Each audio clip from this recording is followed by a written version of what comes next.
some changes made right away. There'll be some changes made.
Savoy, the home of sweet romance. Savoy, it wins you at a glance. Savoy gives happy feet a chance to dance. Your form just like a clinging vine.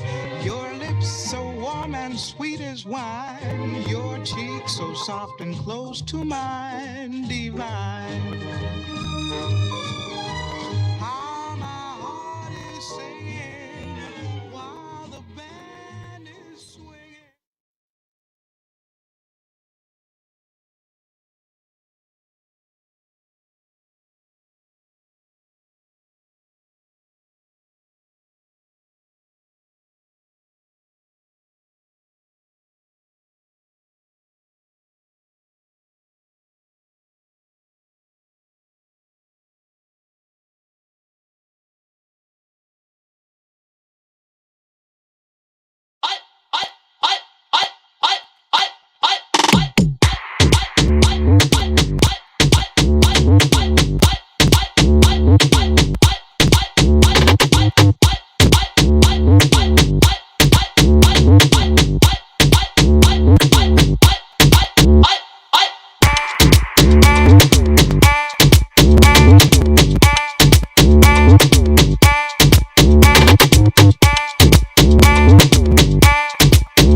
Good morning, and welcome back to day 2 of the 12th edition of Typographics.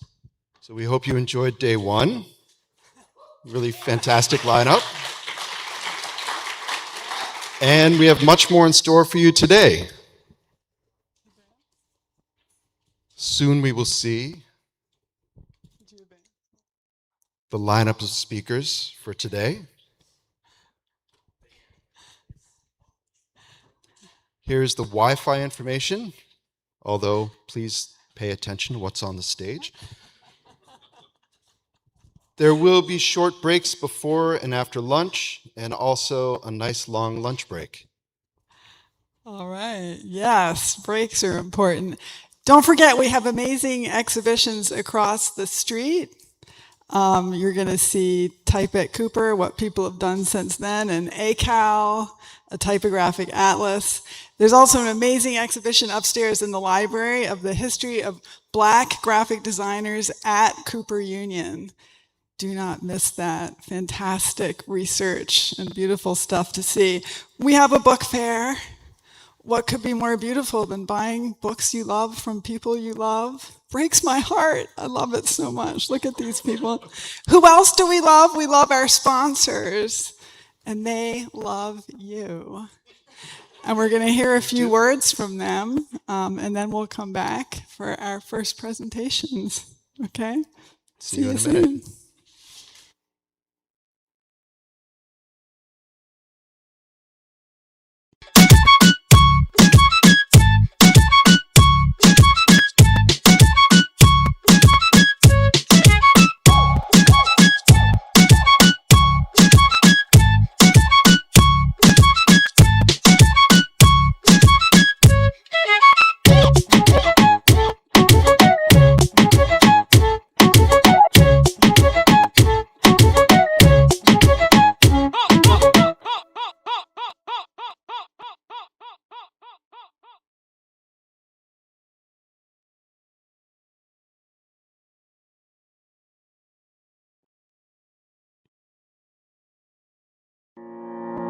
As far as I can remember, I've always been attracted to designing glyphs. I discovered that designing fonts was actually a craft. I launched BaseType in 2016. I started the company in Lyon. The partnership with Monotype has brought us a lot of opportunities. It's a big thing, you know, like when you're a small independent foundry in France and you manage to have the opportunity to be hand in hand with such a major actor is awesome.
So, hi, I'm Christian Schwartz from Commercial Type, and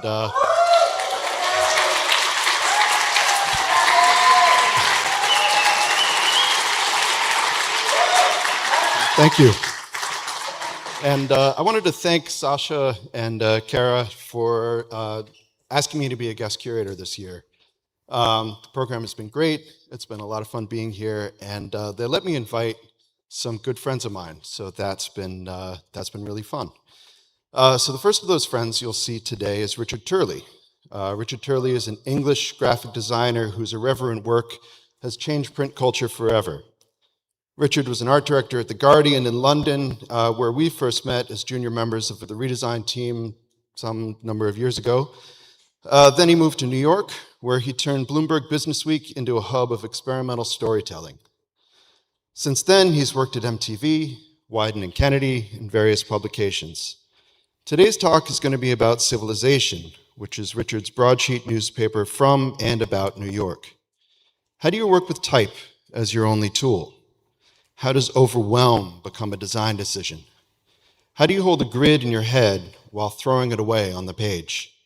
He'll talk about Times New Roman, agate typesetting, default typography, and a decades-long relationship with commercial type. Please welcome Richard.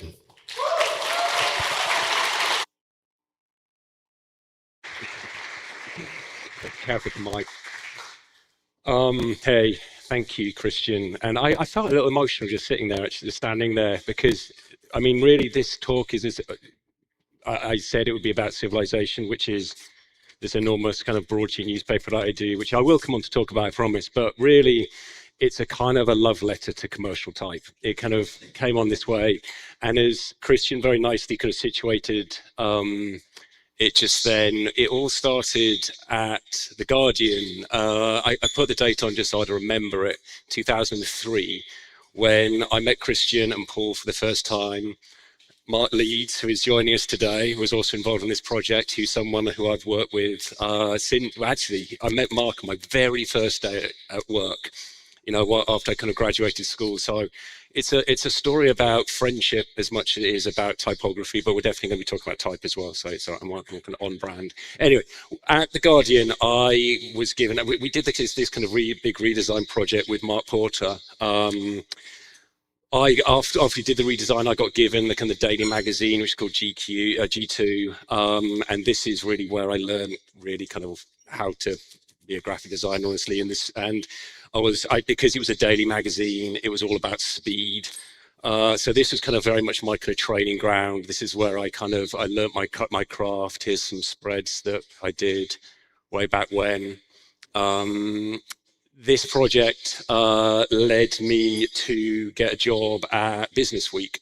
And it was when I was pitching the job at Business Week, the Guardian project, we'd kind of trialed doing kind of like a Newhouse grotesque, a kind of Helvetica kind of version of what ended up being Guardian Egyptian, which is the font that Christian and Paul developed for that. But there was this Newhouse grotesque font lying in underneath the table, which I then ended up using at Business Week. And this is really the first time that I'd commissioned commercial type to do a font. And this was and this became kind of really the project that kind of defined me, really. And I still kind of talk about it. Was it's default typography, as kind of Christian, I'd forgotten to talk about that. I've reminded myself that I tend to prefer default typography. I think it's mostly because it doesn't age, and this stuff, even though it's 15 years old now, still has a kind of a freshness to it. And using kind of default type, I think, kind of enables you to kind of to live a little bit in between ages and to be not kind of quite specific as and not to be kind of defined by kind of fashion and kind of the identity of now. And here are some of the spreads that we did at Business Week. Using Newhouse extensively. This is Tracy Marr did this piece of work, and again, I've been very lucky to collaborate with a whole kind of bunch of kind of interesting kind of people. But we got kind of bored of using this, and default typography does have its limitations, and so my second piece of commissioning, I think, from commercial type was Druck, which Burton did, who's obviously kind of coming next. Druck, weirdly, even though it's there was a time when just about everything was kind of Druck, it felt like, and every Nike ad that you watched was a sort of had kind of Druck on it. But oddly, my cataloging of Druck is not particularly good. So I kind of did find, this is the first incarnation of Druck, which was kind of in 2011 when we did a kind of a review of the year. And so this is about as much as my catalog it is, but that's the kind of, again, when it was even really before it was a kind of an official typeface. We were kind of experimenting with this kind of incredibly kind of condensed kind of register. Then we ended up using it pretty much all the time. There's a bunch of kind of covers there that we did, but a lot of kind of what we did after that was kind of just built around kind of Druck. And I went to MTV and I kind of brought Druck through into it. You can kind of see these are some of the kind of the little ad breaks, these kind of commercial things that I did with them. You can kind of see a little bit of kind of Druck shining through there at the bottom, the extended, and so, and again, this is something kind of you see with a lot of my work is I just blend things and use things repeatedly. Still using Druck. This is a kind of a poster that I did this year for a place in kind of on Orchard Street that I do kind of posters for, Earth. This is also Druck. This is Druck extended, text extended, which compressed to 25%, I think. So it's still, I actually, this is probably one of my favorite things I've done this year, actually. We just, I actually fucking love that thing. Anyway, so then, and then I did not commission Caslon Ionic, but I was, I think, probably one of the first people to use it because, again, as you know, when you have a good relationship with a typographer, you can always like ask, what do you got under the desk? What's under there? And they were just about to launch their kind of commercial classics line, and Caslon was something that kind of Christian kind of proposed when I was redesigning Interview. So again, this is the language, this is the typographic language that this project has been expressed through. So here are a few kind of spreads that you can kind of see of Ionic, which I absolutely love this typeface, and it really has become such a. I mean, I was talking to the person who I think is going to. I've just left Interview, by the way, and I was talking to the person who I think is going to take over, and he was kind of just saying how fundamental that is to the kind of the identity of the magazine now, and kind of the use of this of kind of Caslon, even though it's been used everywhere else. And Proxy then was another one we've kind of done together with Christian and me. This was for a kind of a project. It was when Barney's was just closing, and so we had this brief to put something in the windows of Barney's, and it was the solution was to be as kind of ironic and kind of direct as we possibly could be, and have it and kind of created this sort of language through Proxy, which gave us this sort of this clumsy sort of like energy that just felt off and felt kind of ridiculous, honestly, to express these ideas around scarcity and things shutting and fashion and all the kind of the less kind of positive emotions that kind of come from being kind of trapped in a kind of consumer society. I think one of the things they needed to do is to tell people that it wasn't closed. So we put not closed on the doors, asked people to bring money, and yeah, so that project ended up then again. This is sort of typical me, really, of just like, well, let's just throw that into Interview, and so we threw Proxy into Interview in a few different times, and then kind of got bored of that, and just like then we commissioned Candy Darling, which is this kind of this script font. I share a studio with Commercial Type as well, and like in one of the other joys that I have is digging around in their kind of old type manuals and shit. And there was this kind of one piece of type which I kind of showed Christian, which I think inspired this deep down in the kind of the script sort of shells. That then again gave kind of Interview a slightly kind of different cadence for a year or two. You can see kind of actually now how we kind of like layered that on top of on top of the Caslon, which we're kind of still doing, and kind of blending it, and kind of little bits of kind of this Candy Darling next to kind of Caslon. Then we blend the Caslon with a Proxy, and just so the whole thing became a mess, and which meant we just had to clean the whole thing out. And then I commissioned kind of Control from Christian probably about 2 years ago now, which was just an attempt to kind of go back to some of the old kind of more kind of traditional Interview layouts. Well, not really Interview layouts particularly, but kind of they had a kind of a moment of a kind of a Helvetica moment that we were kind of pivoting on and talking through. So you can see a few spreads there. I mean, words have always been part of. I mean, I don't think you can really be a graphic designer without loving words, and it's the opportunity to make these big kind of text pages and to really kind of express words in these kind of very dramatic and kind of overly, overstated ways is a really kind of good. I don't know. It's one of the things I love most. Nuts was implicit, so this was just a really kind of. I don't know. I think it's simplistic to say it's a recut of whatever that font is, which I can't remember. What was it? Optima, yeah. Like Christian, they cut two versions of it for me, which is kind of the display one and the text. And I just love the text one because it was just kind of crude. So I think that's the display, but mostly I just use the text because it just felt a little bit off. And then we just did Rolling Stone recently. Again, this is another project I did with Mark. These are with kind of rebooting Rolling Stone and kind of really, just trying to find something kind of actually my inspiration for this was the Daily Mail, which I don't know, it's kind of quite a divisive newspaper in the UK, perhaps over here too. But I loved what's their typeface? Melia.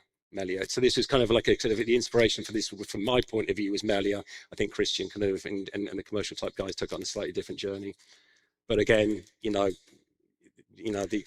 did a recut of Feature to do kind of more, the spirally things, whatever the fuck they're called. Then the only thing we couldn't figure out was actually kind of Formula One. It's the only time that we've ever kind of like not really been able to kind of to find a kind of a place on the same island, if you like. Here's a picture of this logo that I designed with Brad Pitt in front of it. Here's some flip-flops with the Formula One logo on it. I kind of mentioned this because, like, Civilization, which is, again, this newspaper here that I did, it kind of really came out of the kind of the Formula One project really kind of quite directly, because it was really kind of a bit of a moment of crisis for me. I was totally out of my depth doing this kind of Formula One redesign and just making it up as I go along. I mean, I'm definitely kind of quite an opportunist in sort of my nature, and it wasn't totally out. I mean, when I was working at MTV, I'd never worked in TV before, and so it wasn't completely out of my register. But but doing that Formula One project was the most high wire thing that I'd ever done, kind of up until now. And I was just burnt out, and all I wanted to do, I'm an editorial designer, really, and I just wanted to return to editorial, and I wanted to return to kind of to print. And I did, so Civilization was kind of born out of that. These are the first couple of issues that we did. As Christian said before, it was a magazine which is kind of about New York, but it's also about language and text. And, can you kind of have, there was a big illustration on the front cover. Here's issues 3 and 4. But inside was a very, very, well, actually there's definitely kind of pictures there, and you can kind of see the progression of the design and the kind of the thinking from here. This is kind of some of the first spread, the first issue. And again, I was kind of interested in how on Instagram and kind of social media, you had kind of competing content pieces. So you gravitate to sort of some kind of hot girl going into sort of some kind of political piece going into something. Do you know what I mean? Like, it's this, and like the friction between these content sources, I was really inspired by, and was wondering could you get that same sort of friction just with words? Situating two kind of oppositional kind of pieces of content against each other. So that was the sort of the thinking and the methodology kind of going into it. It starts out actually really kind of quite conventional looking back still, and I think, Christian mentioned it, like grid without a grid. I mean, it does look quite gritty, but there isn't any grid. It's like I've ingested the grid, do you know what I mean? And I'm kind of just expressing it through just sort of, through more through kind of like what I imagine a kind of a grid to be. That doesn't make any sense, does it? But anyway, we'll go on. Yeah, like, and we use times, and I can remember kind of talking to Christian at the time and kind of like hoping that he would maybe just like recut times for me, because and honestly, it was impossible. You know what I mean? Like, for whatever reason, like I just couldn't convince him to recut times, and and so again, it was a project that he did do the logo. He was very kind and did the logo, and in a sense, that was a kind of a little piece of the kind of the future kind of coming into view from that early stage, because I did manage to commit some times, which is what this whole fucking lecture is about. So yeah, so it was but we used times, and he told me the times to use. So we used times 10, which is, he was saying that was the best one to use. Again, this is kind of as the kind of project developed, so the space got smaller and smaller and smaller between stories, really, and I started layering on more and more and more and more, and kind of the kind of I think this was, I think, issue 5, which was kind of produced in the middle of the pandemic, which is, I think, probably my favorite of them, actually, of the early ones.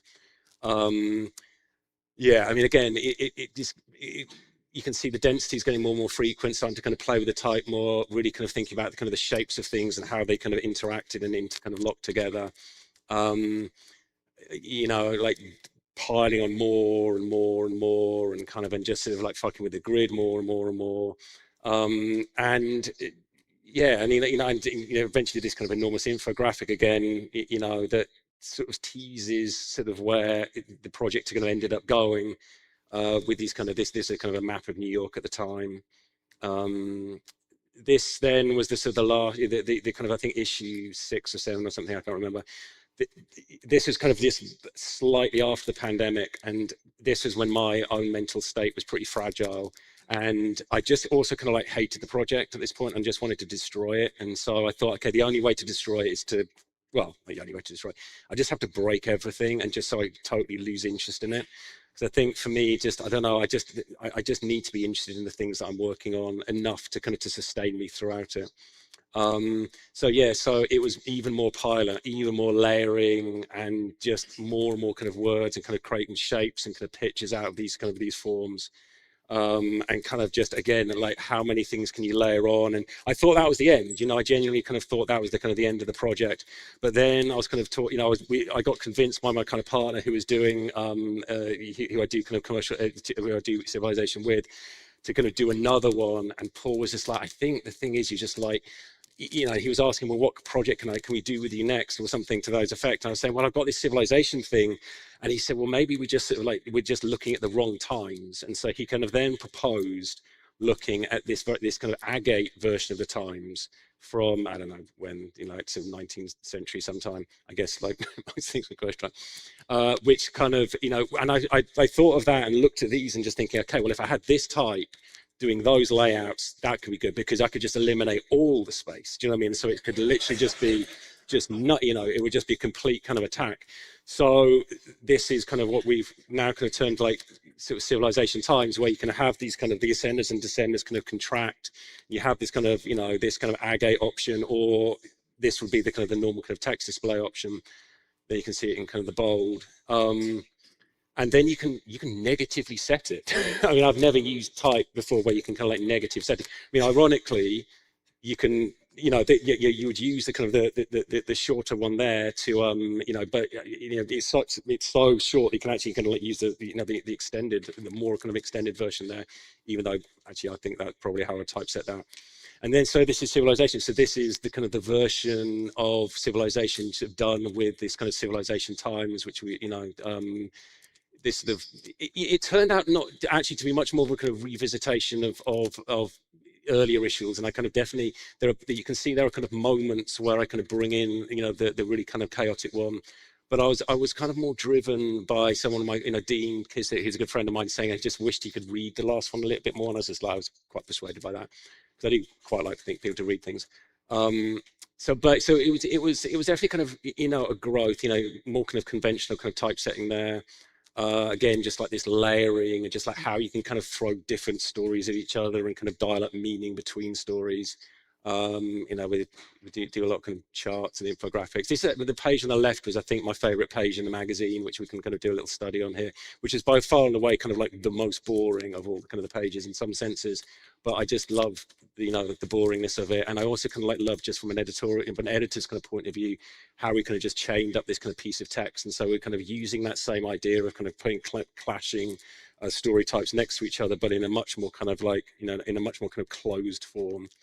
And as we can kind of go, zoom in and on kind of this morning kind of caffeine thing, you can kind of see just how we're kind of using these kind of two typefaces, or these two kind of well, actually, there are three different sizes. There was a kind of the more extended extenders, and then the three different versions down to kind of the most kind of condensed. And yeah, I was trying to also kind of invent slightly kind of, in oh fuck, what's that 19th century book that fucked around with, just trying to kind of sort of invent different ways of kind of thinking about kind of paragraphs, and thinking about kind of like how kind of space kind of gets used, and how you can kind of connect stories to each other. This is the last kind of page here, which starts at the bottom and kind of ends in this kind of collapse of kind of typography at the bottom. And again, true to sort of my way of just bastardizing everything, including myself, this is the project I'm now working on, which is like rebooting Life magazine, and we're going to use the Civilization Times as the kind of the base note for that, because Graydon Carter once said that Times New Roman is just the typeface of truth. And so I think that's an important kind of aspect to kind of think about. And that's the end.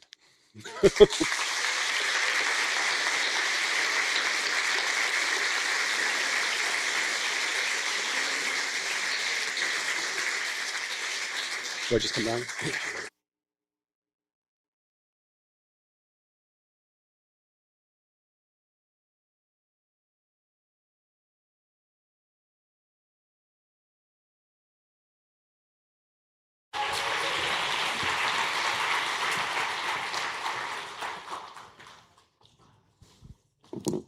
So thank you so much, Richard. Do have to give credit to our colleague Thomas Boulier, who is drawing that insane agate version of Times. So next, another friend, Burton Hasebe, the first person that Paul and I hired when we started Commercial Type. Burton is co-principal of the type foundry HB Type in Honolulu, together with Hyo Kwan. His typefaces from when he was at Commercial Type include Druck, everyone's either most or least favorite, Platform, Portrait, Review, and Styrene. And he also drew custom typefaces for Bloomberg Businessweek, as you saw, Calvin Klein, and T, the New York Times Style magazine, among others. In 2015, Burton drew an interpretation of Times New Roman with a soft finish. Over the years, this sketch slowly developed into a series of explorations across multiple typefaces. His talk shows how to revisit a single idea, changing its meaning and form again and again to keep finding something new. Please welcome Burton.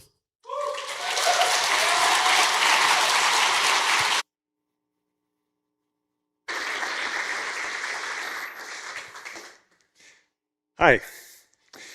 Thanks so much, Christian, for the introduction, and thanks to the organizers and Kara and Sasha for inviting me to speak today.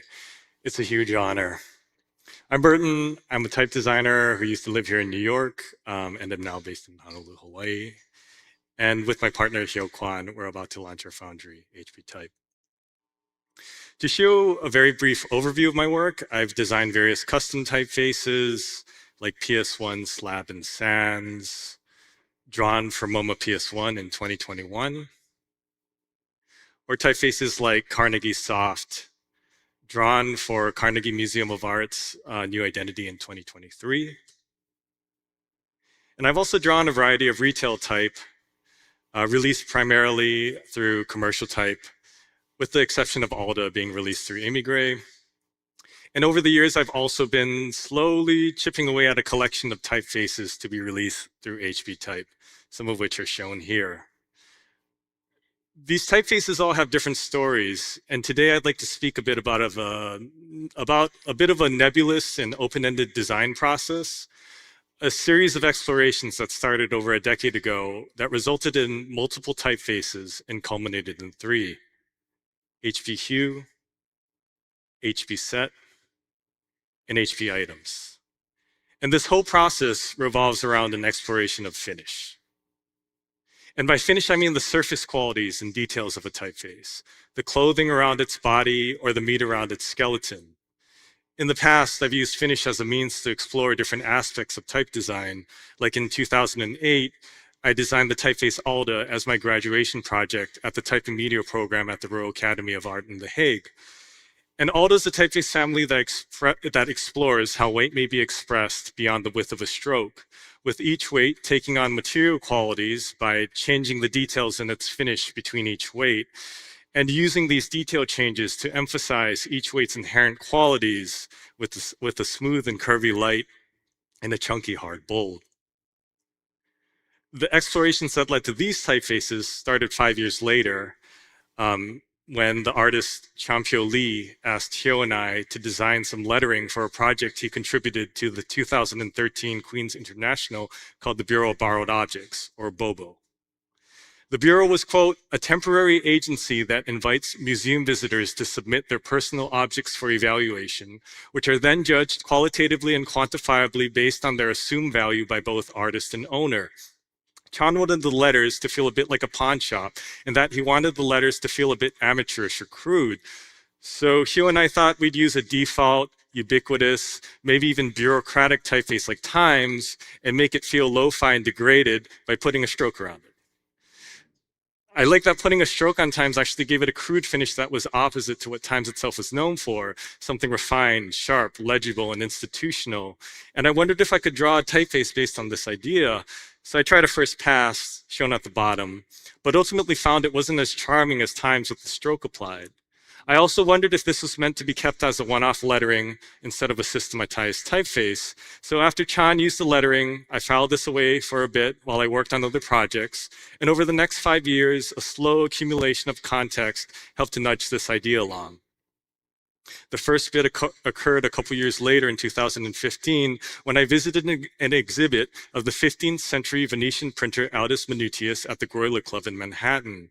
And while visiting this exhibit, I was struck by the warmth of the typefaces he used and how dark it was and how pleasant it was to read on paper.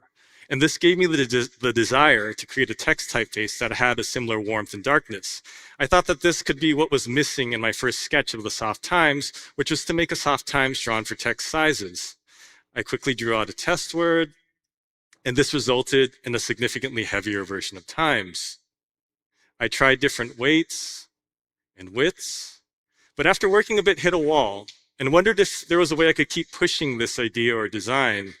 I showed this to Christian Schwartz at Commercial Type for feedback, and he and Paul Barnes asked me to iterate on this design for a potential custom type job for MTV. I took this as an opportunity to re-examine some aspects of the text Soft Times. Its overall impression kind of felt a little understated compared to the actual Times because, by my own fault, I wasn't really looking at Times closely enough. So for example, when you hone in at even just a few letters, using the linotype digitization timestamp for comparison, my E didn't have that same distinctive swing or curl like the Times E did, which for me is one of the most distinctive letters of the typeface. Other characters lack this kind of tension and movement. My A terminal felt flat and ambiguous, and even basic details like the joint of my N felt slow and stable compared to the speed of Times's. So it was something I wanted to address in my new sketches.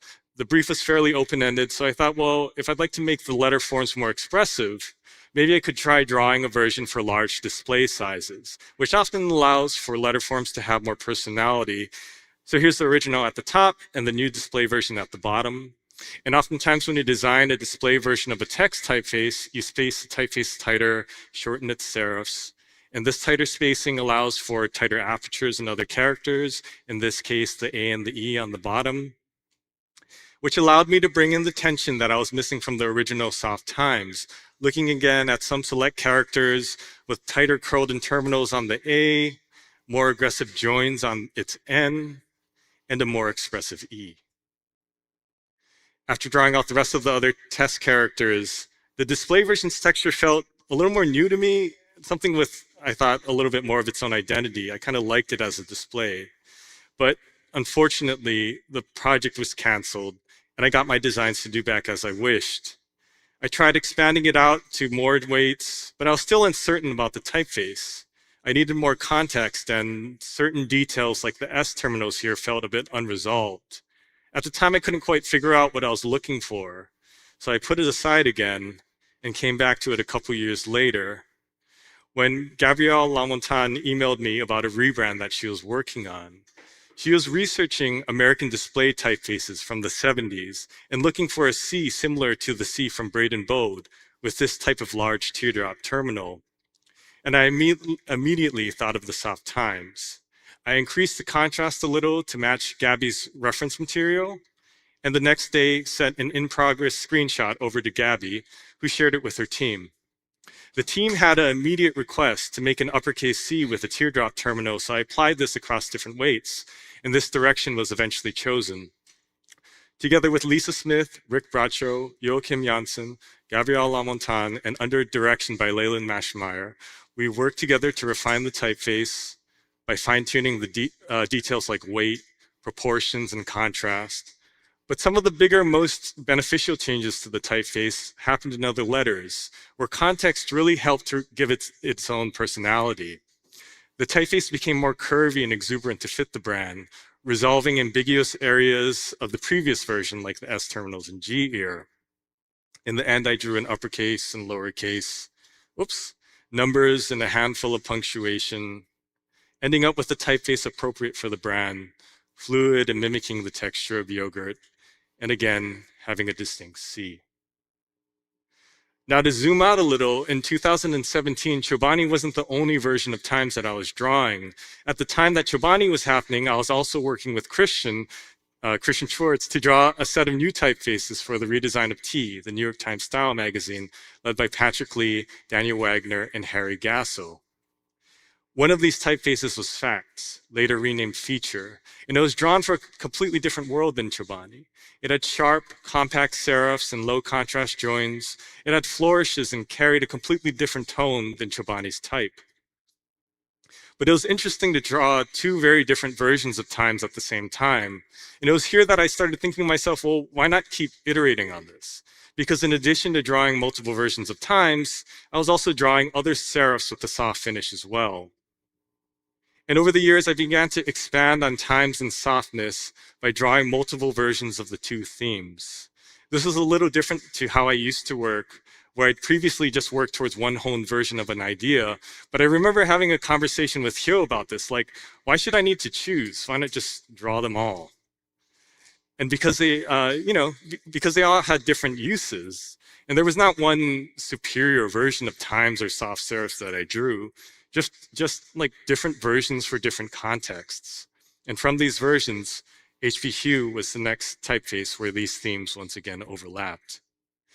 Hue started as a light serif with soft details, drawn for large sizes. It was, along with some of my other soft serifs, a reaction to a bit of new technology I purchased in 2015, which was the first Retina iMac.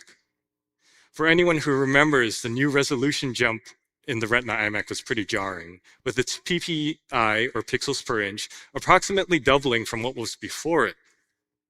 Over the years, designers have reacted to this in different ways, but for me, what struck me most was, while drawing type at large sizes, points started to feel incredibly sharp, almost like all the lights were turned on at once in a dark room.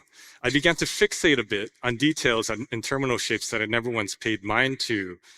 All of a sudden, these details stood out to me as feeling clunkier than I remember. These points that were once used to work with the slight softness of a lower res screen and replicate a kind of warmth at smaller sizes, all of a sudden felt a bit fussy at large display sizes.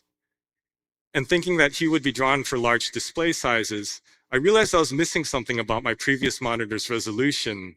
In the same way nowadays that video game emulators offer scanline filters to replicate the effects of our CRT television, as the raw pixels on the left feel a bit harsh to the high resolution of current day monitors. And so Hue then became an exploration of how to use finish as a way to mitigate this new resolution, using softness at varying degrees within the letter form, from small rounded off corners to larger serif brackets to swooping counters. And within all these different radii, even the smallest curves just added a tiny bit of warmth. I began to think of Hue using softness almost like the aperture of a camera lens, where even in an individual letter form, certain areas felt more sharper or blurred than others. In the middle of designing Hue, I paid a visit to the Lubalin Center, and because I had an antenna out for Times, I looked at this linotype specimen of Times from 1950. On its intro page, I came across this blurb marketing Times as, quote unquote, a superior in between a Bedoni, a modern typeface, and Garamond, an old style typeface, having a structure and details that took the best from both genres. I knew this is just like marketing, but it was intriguing to think of Times being a literal mix of Garamond and Bedoni, and in certain characters like the E, again, I could kind of imagine that logic. A modern typeface like Bedoni, shown on the bottom left, has a vertical stress, and the thinnest parts of it are vertically aligned. This contrast often results in an E with a thin terminal that curls up to balance its lighter weight and fill in its counter. Old style typefaces like Garamond have an angled stress, creating an E terminal that's often shallow and open in order to accommodate its heavier weight. The Times E has like a bit of both, curving up in a dramatic modern fashion while retaining the weight of an old style terminal, and literally overlaying Garamond and Bedoni hints at a type of logic to the Times E, a transitional typeface that's not an intermediate between old style or modern genres, but instead, to follow the marketing blurb, a combination of both. So inspired by this, as an exercise, I sketched out what Hue would look like with an old style contrast on the left in blue and with a modern contrast on the right in pink. And in its most basic characters, like its N, this contrast often dictates the angle the shoulder enters the stem and whether a join is broken or not. And following the idea of Times being a literal mix of an old style and modern, I literally combined the two in the ends join to give Hue a symmetrical modern interior counter and an asymmetrical old-style exterior counter. And combining the finish from the two genres allowed for weight to pool just a little bit in its joints and complement this idea of using curves to simulate an aperture or depth of field in the letter form. This treatment was applied to other characters, and zooming in again on just a few characters, this resulted in steeper slants on the A-bowl and S-spine and proportions that felt a little bit more elegant and old style. And since this was the direction that Hue was going in, I referenced Roman inscriptional letters for its cap proportions, which resulted in Hue feeling a little bit more classical in comparison to where it started from, with the revised version shown at the bottom. So Hue then became a transitional typeface that mixed old style and modern finishes, with old style and inscriptional proportions, with a mixture of old style and modern details like angled head serifs at X height and flat head serifs on its ascenders. In the end, Hue was not necessarily referencing times as much as it was literally using its advertising copy as a methodology. I put Hue aside a bit, then reassessed the earlier sketch I made of times in relationship to Hue. And the closed E of the sketch caused me to look again at that specimen page and re-examine times at the modern end of the spectrum, which is very evident in its heavy weight. That almost feels like a different typeface altogether. Compared to its regular counterpart, it has flat head serifs, more Bodoni-like A-drop terminals, and a larger-eyed E. And this relationship caused me to try another variation, which was to take Hue, shown at the top, and change its proportion and details to reference times bold, or more of a modern proportion, shown at the bottom.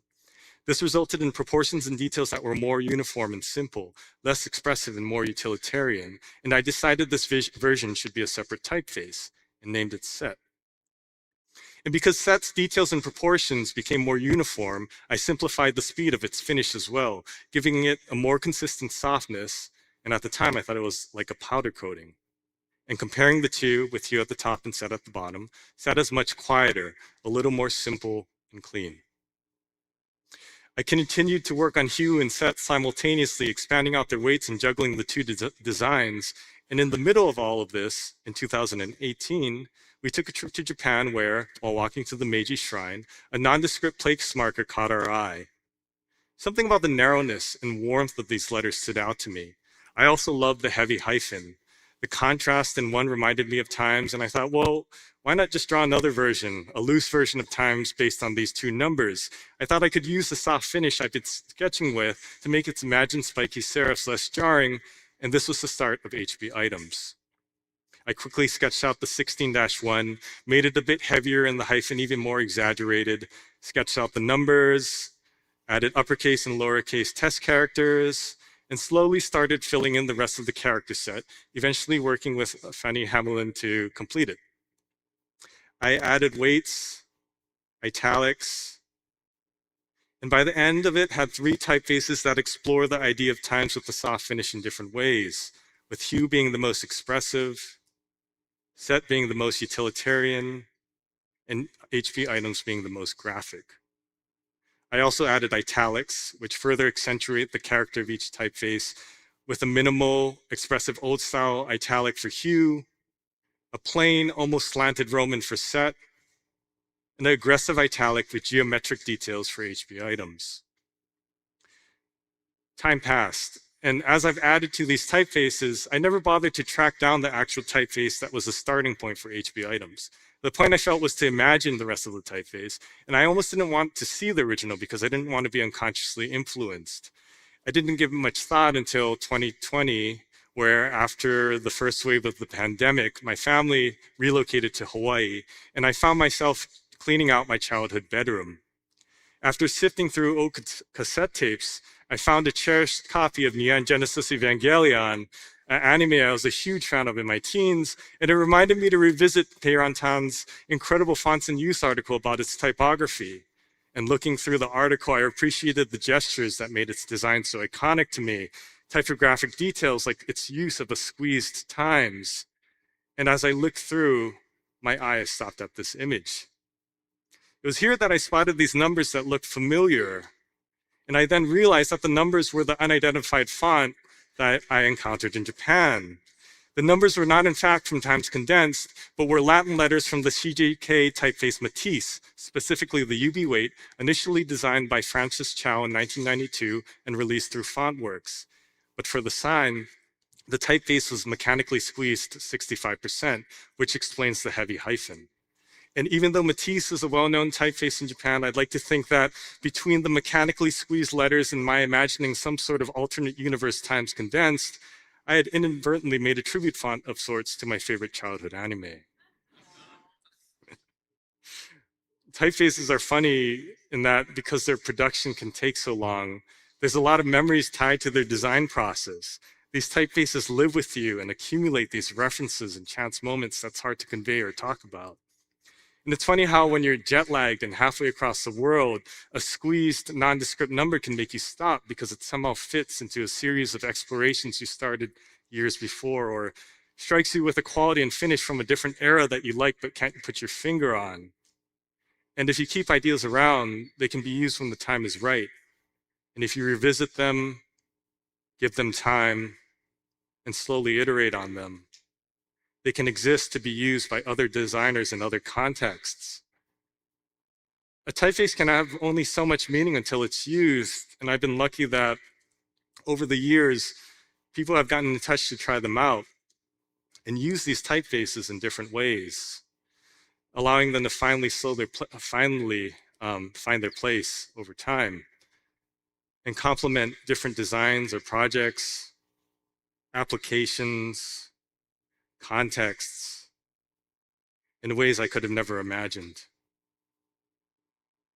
These days, I've been feeling more pressured to steamroll my working process for the sake of efficiency. But I still find that there's some things you can't prompt, like these chance occurrences and how you process them. How, if you can afford it, time can add richness to a process that's not logical or premeditated, something spontaneous or human. I've now been drawing different variations on soft times for more than a decade, each with their own set of references and contexts and stories, but all loosely connected by the same theme. In fact, a lot of the other typefaces we've been working on for HP Type have gone through a similar development process. I've been slowly chipping away at them. But the launch of our foundry is around the corner, and more than anything, I'm looking forward for these to finally be finished. Thank you.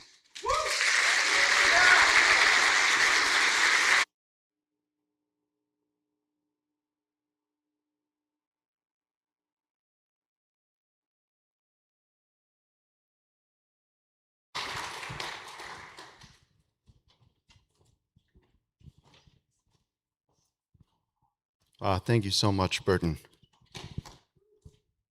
So, finishing out the morning session before the break, we have Corinne Eng.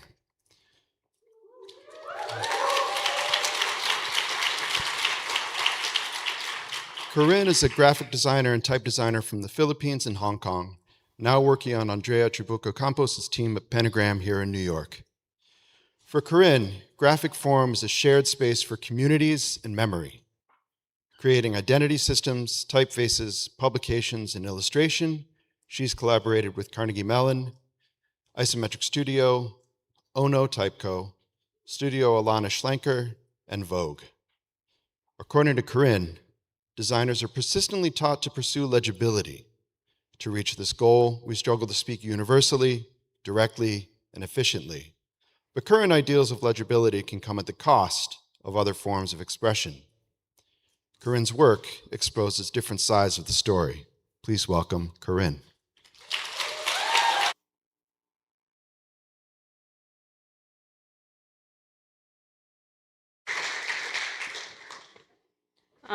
Hello. Thank you all for having me. Thanks to the curators for inviting me and the organizers for putting everything together. I'm really stoked to be here. My name is Corinne Ung, and today I'm going to be talking about the mythology of legibility. When I was thinking about what to talk about, I kept coming back to this particular phrase. It kind of wraps up nicely how I've been feeling about design in the past few years. It's a little bit clickbaity, I admit. I grew up in the advent of YouTube and BuzzFeed, so, but essentially it's a story about stories above anything else. Just for a little bit of background, I grew up in Hong Kong, but my family is originally from the Philippines. And they're two very distinct cultures that have a lot of similarities and inevitably hold a lot of influence on my interests and tastes today. So if we look at the Philippines, there's a lot of really boisterous, ornamental, and craft-driven type of aesthetics. There's a real value in making and physically producing something. In particular, it's bright and bold, and people are really driven to make full use of the space to express what they need to. There's a saying in Tagalog that goes, walang sayang. It's basically like, don't make waste of what you have. Interestingly enough, Hong Kong holds a very similar sentiment. It's chaotic, and it is so small and dense that you really do have to make full use of the limited space that you have. I grew up in a time when these beautiful neon signs were sort of starting to fade away, but they were still present. They were really awesome, like, to be frank, different calligraphic styles, different colors, very in your face. And there's a strong sense of multiculturalism in Hong Kong generally. So moving between spaces and cultures, I became very interested in this in between, the moment of transition and the beauty in the blurry mess that kind of comes with it. Complexity is something that I find to be really fascinating, in particular, the complexity that happens from the connection between point A to point B. And this flip book that I had made exemplifies this idea. I'd gone and illustrated each page frame by frame to give attention to each in-between moment. After I had grown up a little, I was still kind of a kid, but I moved to Providence, Rhode Island to attend the Rhode Island School of Design. And there, like every design student, I asked this question, what is this thing that I'm studying? Like, more specifically, as it pertains to this talk, what drives value within graphic design and why do we really do it? And the professors there, they would provide examples for answers, but really would reopen the question back to the students themselves to answer individually. At the time, I was really obsessed with monoblock chairs. This was predating when Bad Bunny put it on his album cover, but I kept taking photos of them everywhere I went. And no matter where you go in the world, you'll find a monoblock chair. They're kind of this weird, funky object that blend in everywhere you go, but like they're there. And I felt a sort of kinship with them in the sense that they were assimilating in a similar way that I felt like I had to. At the same time, I started learning type design, and I became really interested in the idea of how to drive the design of a typeface narratively rather than in pragmatic measures. And so I ended up creating this typeface that used the monoblock chair almost like a metaphor for my personal narrative. And it reflects the ubiquity of the chair by using the most ubiquitous form of type now, the grotesque sans, while kind of maintaining this oddity and this lack of comfortability with a slight push away from uniformity. So it has a very slight reverse contrast and squarish counters that actually take cues from the form of the chair itself. In returning to this question, I found that type design really helped answer a lot of it for me. Rather than a specific aesthetic or standardized rules, design is more about narrative and about utilizing expression hand in hand with utility. And during my thesis, I think my thesis professor is here. She might recognize this, but this meme pretty much wraps it up. So returning to the topic of legibility specifically, in the contemporary graphic design space, it's really how we assess value. It's the objective way to quantify success outside of the more subjective idea of taste. And realistically, it's a word that comes up like every day when you're practicing design professionally, especially when you're looking at typography. In questioning what this is and what legibility is, I sort of looked further into the definition, which I think we're all probably very familiar with. The quality of being clear enough to read is what Oxford defines it as.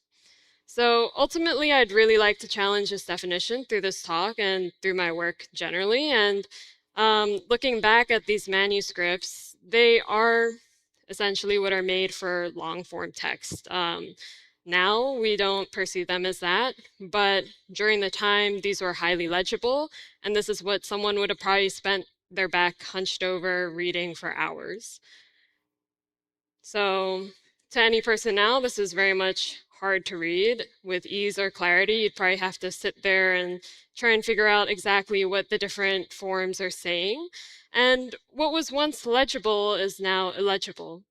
So the odyssey of the letter form kind of, you see how the letter form moves through different forms to get to what it is today. And despite the sort of thrilling journey that it's taken, the currency for value that we have in the design industry really disregards this visual narrative of the past. What we instead look towards is a very singular narrative, a singular solution to communicate. We have Helvetica and Times New Roman, ironically, things that were brought up in the past two talks. And, you know, we continuously repeat and regurgitate these ideas. You can see this with Apple, with Uber, Essence, eBay. But what happens to all this other stuff that exists outside of it? It gets removed and erased, and as Abraham yesterday was talking about, it slowly disappears, or in some cases, really quickly. And we reject things outside of our current norm, and as a result, we more often than not leave out really rich visual histories and storytelling and disclude people from the conversation. Legibility in its traditional definition, more often than not, results in cultural illegibility. So I want to challenge people to kind of challenge the concept of it as a whole, but also how does doing so push the way that we design? And in order to think about this, I started thinking about how legibility itself works. It starts with a form, and we assign it meaning. So here's a circle. When mass collective memory stores this meaning and we think of this shape as the same thing, it's viewed as legible and understandable. We all know that this is a circle. This is a metaphor. It is something that we can easily comprehend. It's an idea that we can use to communicate with others. And that's sort of the whole point of what design thinking and UI UX kind of touts, right? The problem comes when there are differences in how we visually communicate the same idea. I know these squares are not circles, but just, you know, the outliers are deemed as incorrect or illegible. It's no longer optimized for sameness and is therefore wrong.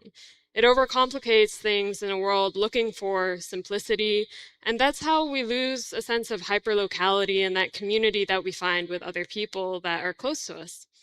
So I think that's really sad. And I think that I'd like to propose a different definition for legibility. Really, I think legibility is more about being understood and seen. And the vagueness in this sort of phrasing, I think, opens a conversation for other people to join in. This brings me to my first project, which funnily enough relates to circles.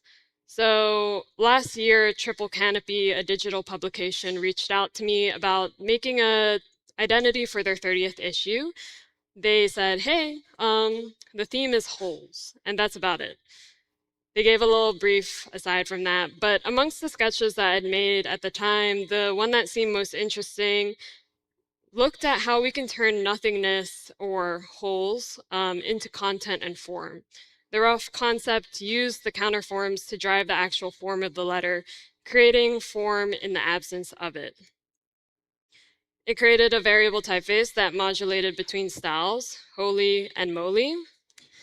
And obviously the typeface was called Holy Moly because, yeah, why wouldn't you?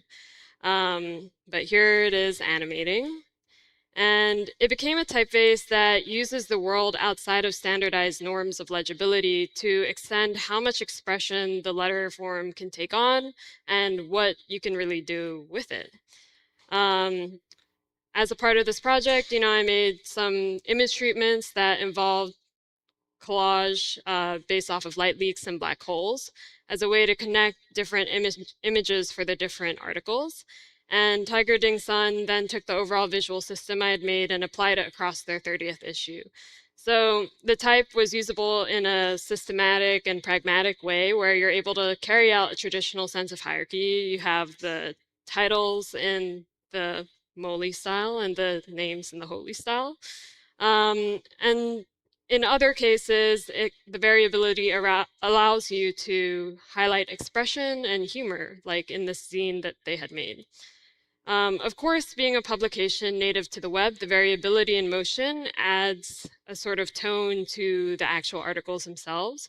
And it allows for an eerie and pensive tone to the whole issue as an expression of their theme conceptually through articles that address the theme in different ways.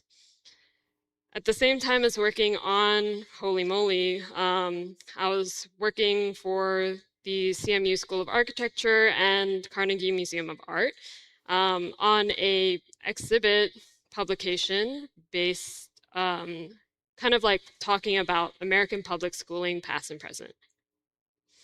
So it's a look into how public education can affect communities, people, and is essentially a reflection of society as a whole.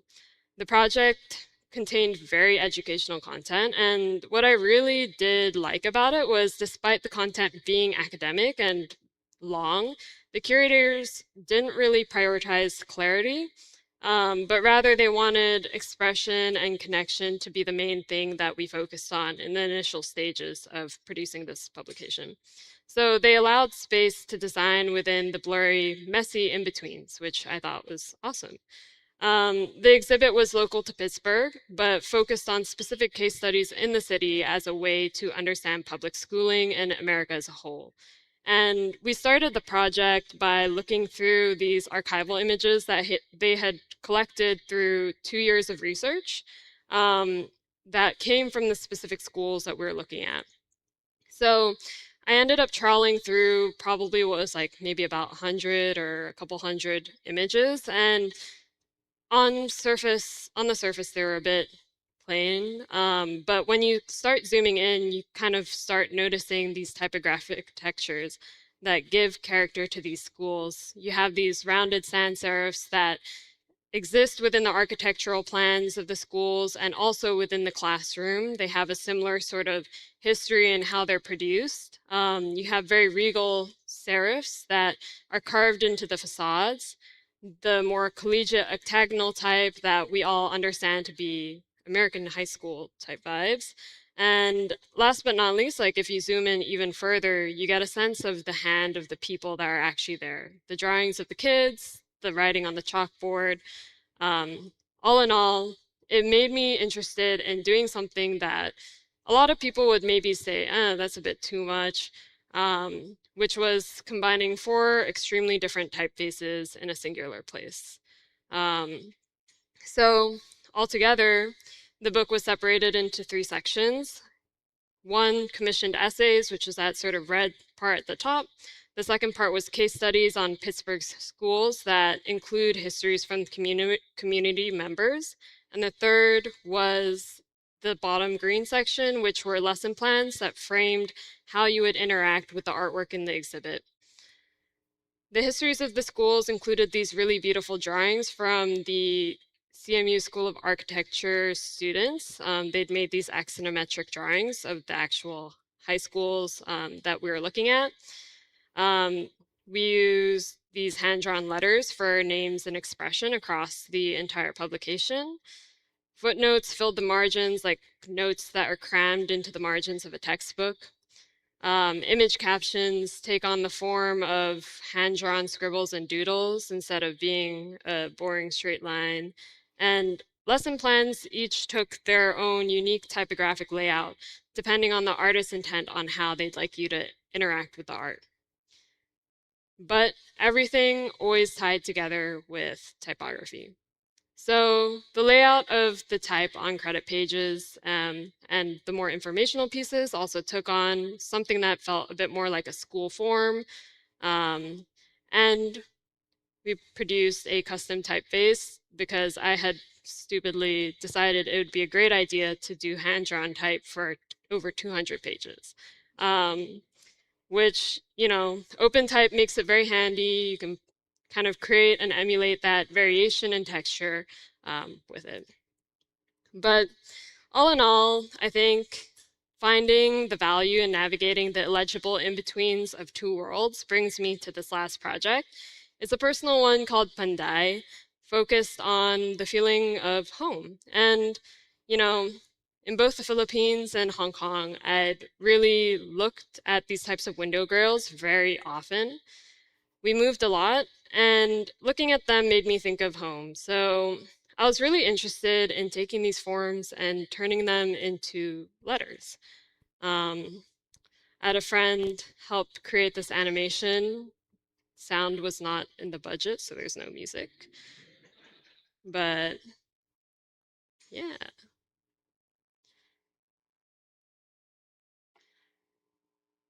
All in all, these letters took a lot of inspiration from Filipino sign painting. I'd done some research in the past surrounding this, really looking into the ductus and trying to mimic the styles themselves with my own hands without having a formal teacher.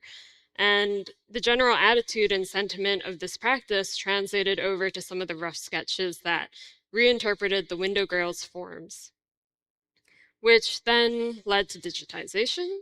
Here is my obligatory glyphs screenshot, and was turned into a bright scriptural typeface that includes Baybayin and Latin. Baybayin being like this pre-colonial Filipino writing system that no longer is really in use now.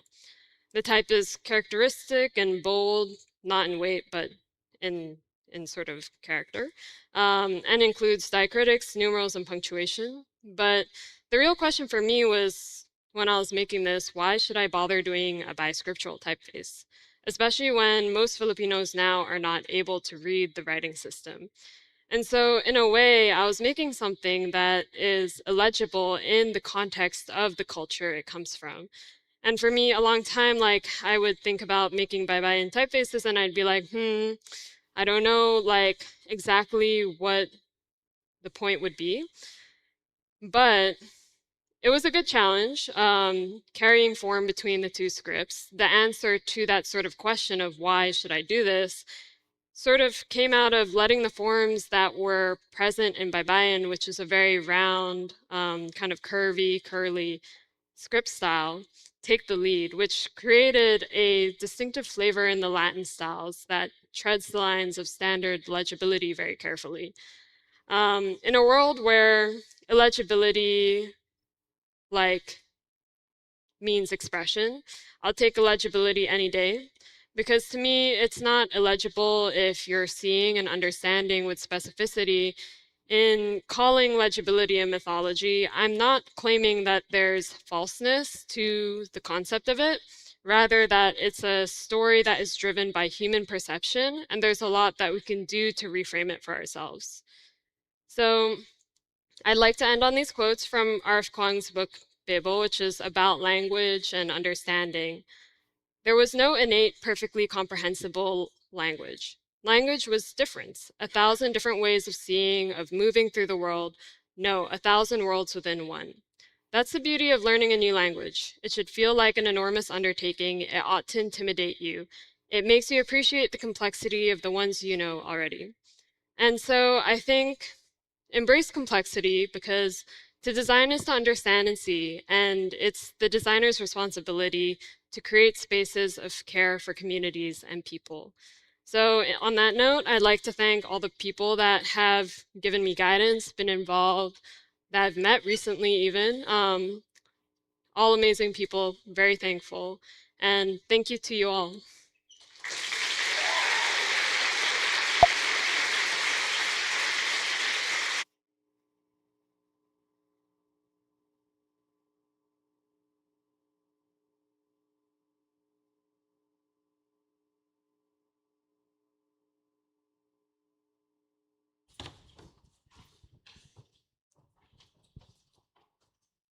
So thank you so much, Corinne. That was a great morning session. We have a break now, until 12:25. So please be back on time because we have 2 more great talks for you before lunch. Thank you.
So welcome back, everyone, to our morning session. Right now, I'd like to introduce the first spotlight video of today. This is a video by Julian Montague about his collection of book covers featuring Occident's grotesque.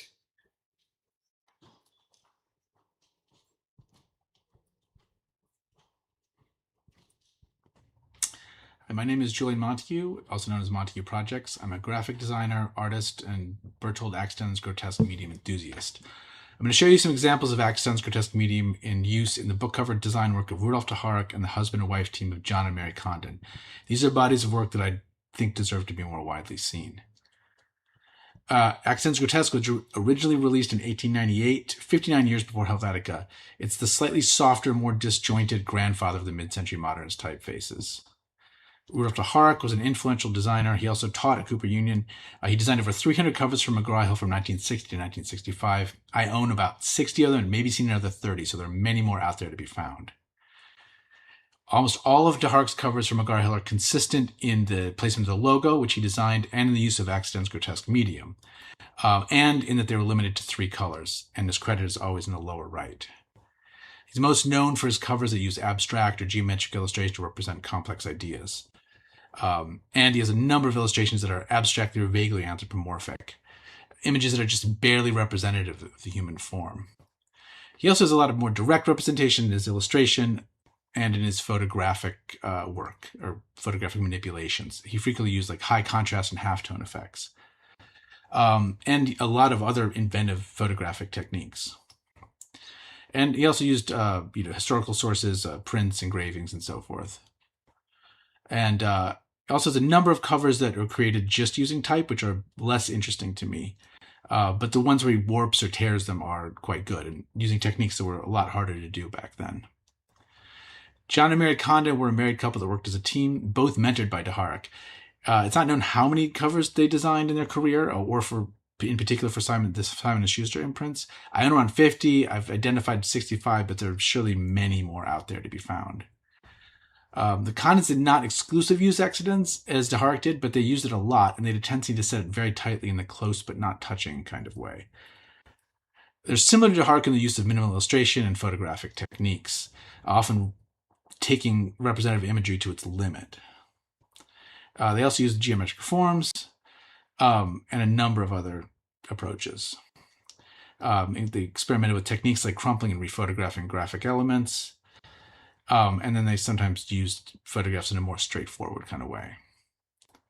They had a number of text-only covers. I would say the green one is like overly restrained, but that is part of their sort of modernist ethos.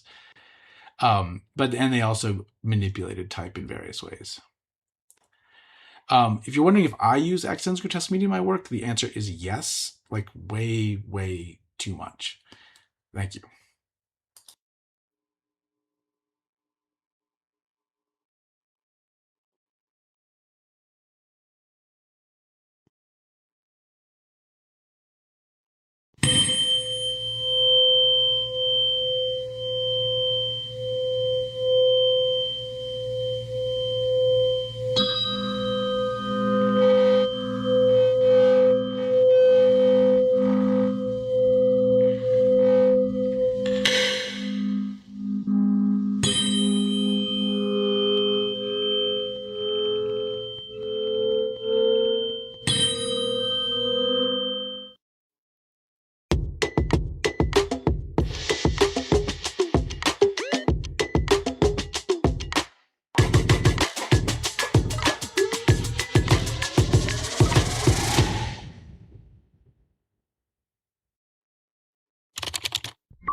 have your font licenses.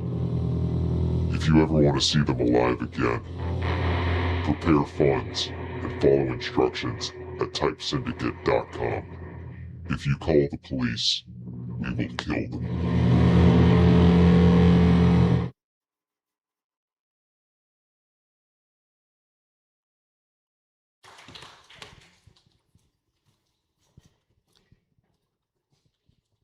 So thank you again to our sponsors. We really love and appreciate the amount of effort that was put by nearly all of them into these videos.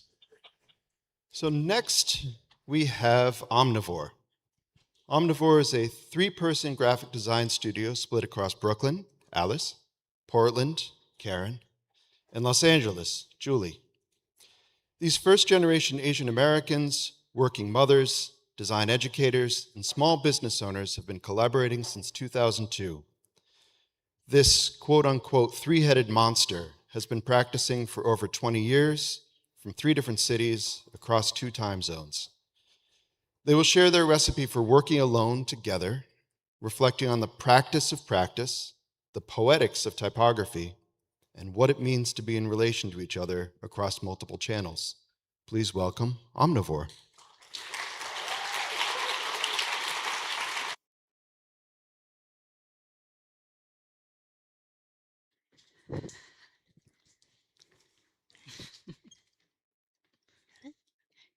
Okay, hi everyone. It's so wonderful and a little overwhelming to be here today. We really want to thank all the folks who put this together. It's really incredible, and we're so really humbled to be here. So thank you so much.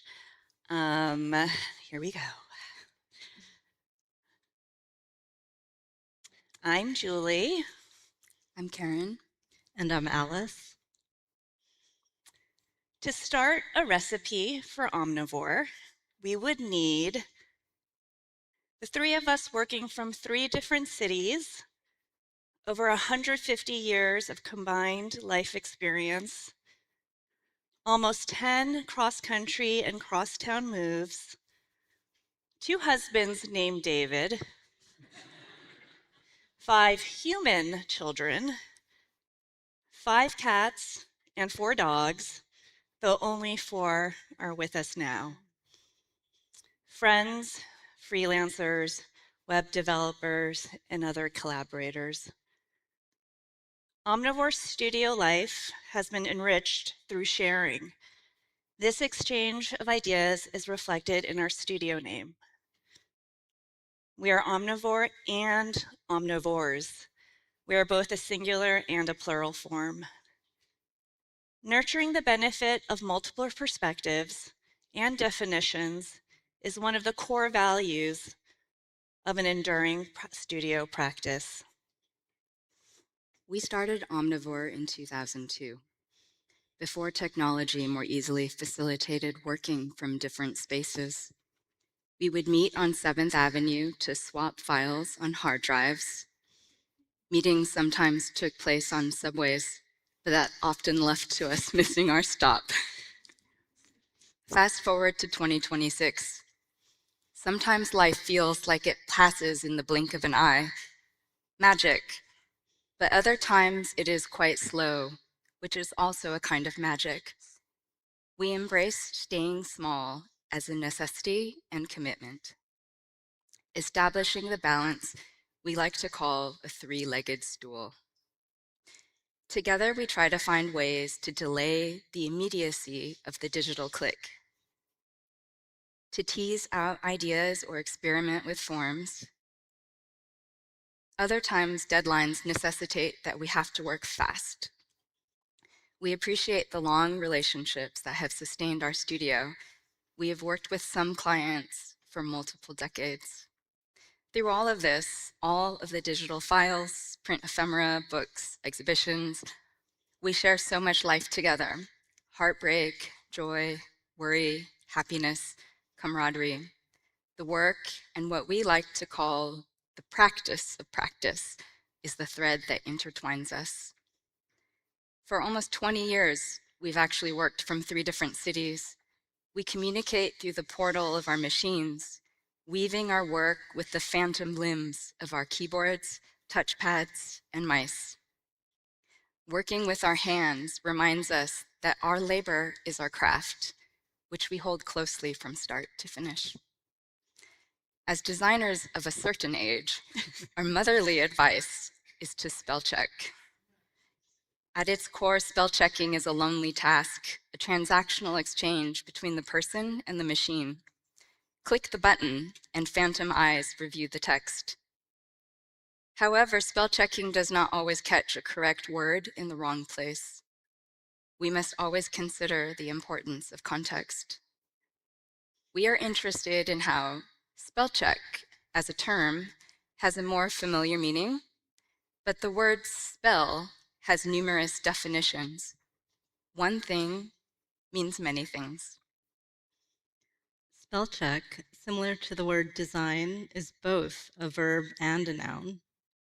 As working mothers, we find particular interest in these multitasking, hardworking words. There's familiarity in the fuzziness of terms or phrases that occupy multiple spaces, things that are both and. One role of typography is to make visible, to clarify, to bring into focus, to make meaning. But what happens when the meaning feels intangible, hard, difficult, impenetrable? Typography has always been the visual voice of different eras and movements. We were taught that modernism was a universal language and system that could somehow be noble, born out of a devastated, war-torn world. And yet, the gestures of modernism can be seen as a denial of difference, sweeping a giant mess under a Cartesian rug. For us, deconstruction defined a new language of typography, anchored in a process that broke down the familiar and questioned long adhered to standards. We've seen our children's scrawl mature into script alongside their increased height and loquaciousness. And then we've seen the changes in our parents' handwriting. Lines and sharp curves now quiver. We see this as a form of a variable typeface, one that follows the passage of time, where typography is life. But there's no way to revert or undo. We are interested in understanding our role as typographers across these differences, being in relation, thinking through our own very complicated and chaotic identities, and acknowledging that how we learn, how we metabolize the world, and how we process is different for everyone. Starting with letter forms, typography becomes expansive. With these reflections, from letter to word to idea to word to letter, our process circles like a palindrome. Or perhaps it spirals, moving the idea towards a direction, neither forwards or backwards or to a beginning. Perhaps it is more like an infinite spiral, where beginning and end are indeterminate. Before we start cooking, we prep by being in one digital space from 3 different places, converting any surface into a floating mobile office, finding poetry and production terms ripe with meaning: gutter, traps, bleed, orphans, widows, creep, anthropomorphizing design gestures, scale shifts become breathing, images experience the cycle of life. Mixing and matching, what does something look like when we take it out of flatness or when we make volume flat again? Tending to negative space, the space between and the space within. Understanding how something is made in order to experiment with the form. To us, typography is about experiencing language. We experience language as mothers, partners, friends, as daughters of immigrants. This ingredient list is long. We grew up in homes where English was not our parents' first language. We grew up with all the confusion that comes with that, all the mistakes and mispronunciations. Sometimes English words can never quite capture a feeling. Often there is not an exact translation. We find beauty in our memories of words that don't exist and broken phrases, yet meaning can still be gleaned from a mass of jumbled text.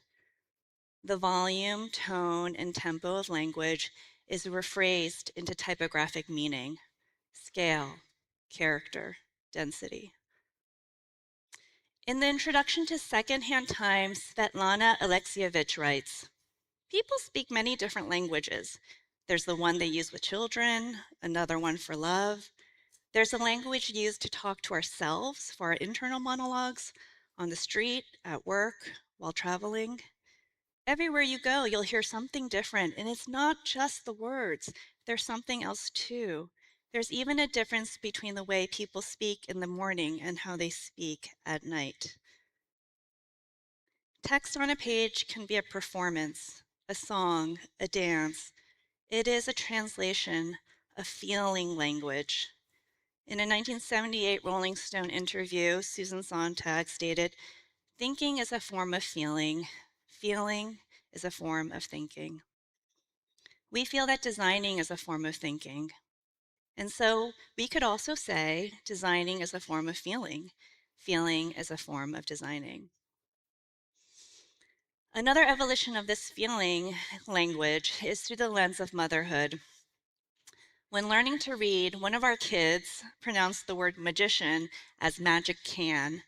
Memory rhymes magic can with magic hands. Words are symbols for larger stories. While we see words, we also hear and feel them. It is the perfect synthesis of sign and symbol. We read without reading because typography tells stories beyond the shape of the letter form. There are disputes over theories of reading and how letters are perceived. One concept is BOMA, how words have distinct silhouettes and that our brains recognize these familiar forms. But we can't forget that the shape of a word is also its rendering, its context, its printed and digital world. When we read, we're also taking in the image of the word, its material rendering, and associated frameworks. Underneath all of what we read and see in typeset text is an invisible scaffolding of nested systems. From typefaces to typographic systems to typesetting rules to grid systems. The relationships, sometimes sympathetic, sometimes antagonistic, shift through rhythmic patterns. These systems together can be very flexible, and they allow for variance within a defined structure. There's a typesetting state of mind, which maybe is a state of enchantment that envelops us, especially when setting a long, complex piece. It initially requires a lot of mental energy to fully get into, but at some point, a little further along in the process, the work is made up of many seemingly repetitive tasks. It's a both and, where you feel like you're accomplishing a lot, and you are. Typesetting is time consuming, but the actual act requires a little less mental load. We love this state, being in such deep focus. It's almost like meditation, where the outside world disappears. We often described our collaborative work as a form of weaving or quilting. The word text comes from the Latin textus, etymologically things woven, from the past participle stem of texere, which means to weave, to join, braid, interweave, fit together, construct, fabricate, build.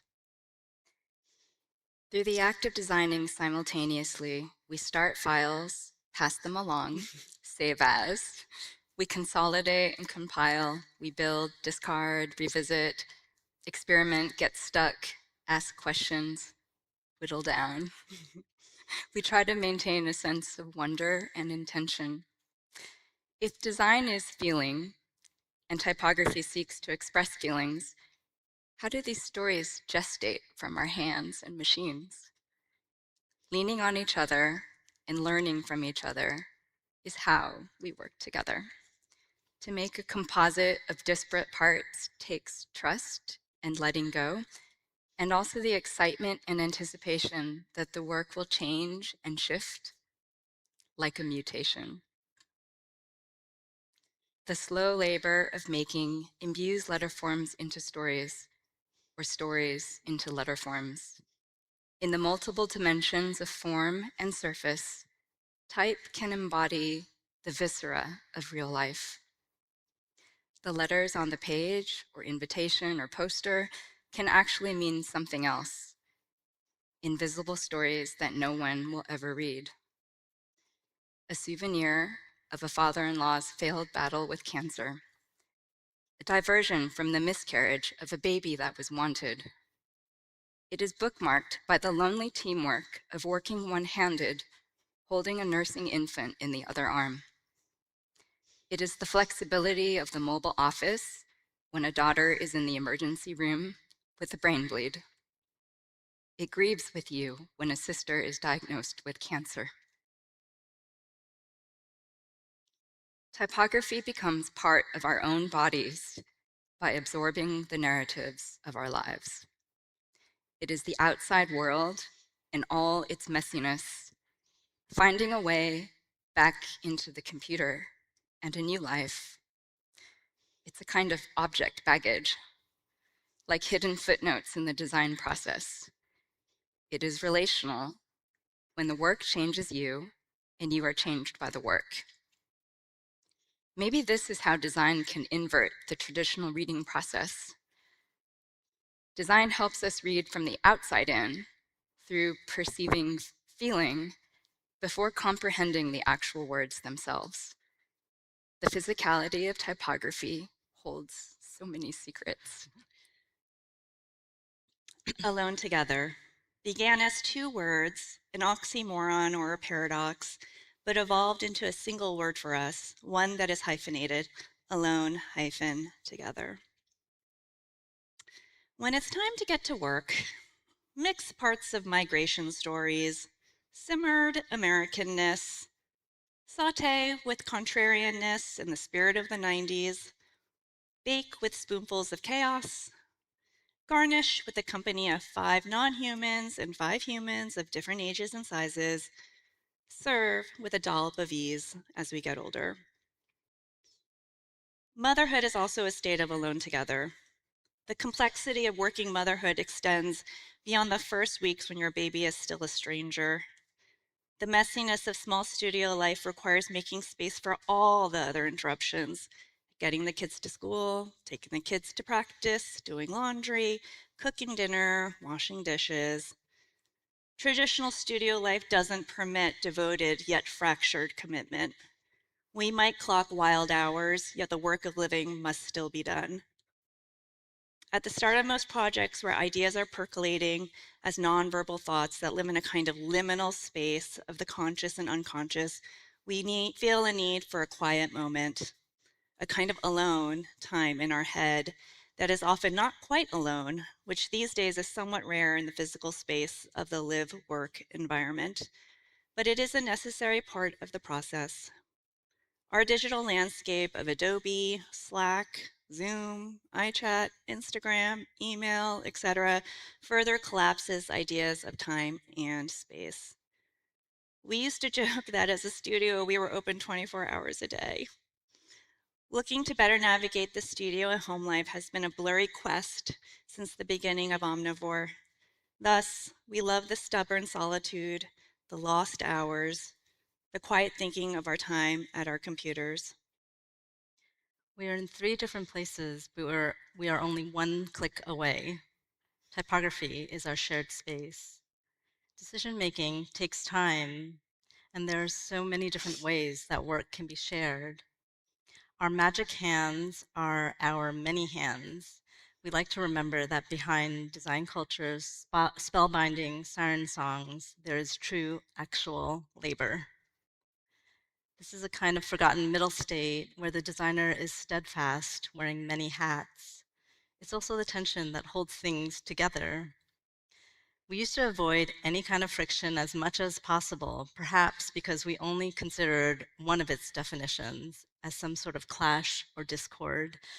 But knowing that friction is a force that keeps objects from sliding past each other, that it is needed to create connections and contact, understanding that has reframed our thinking.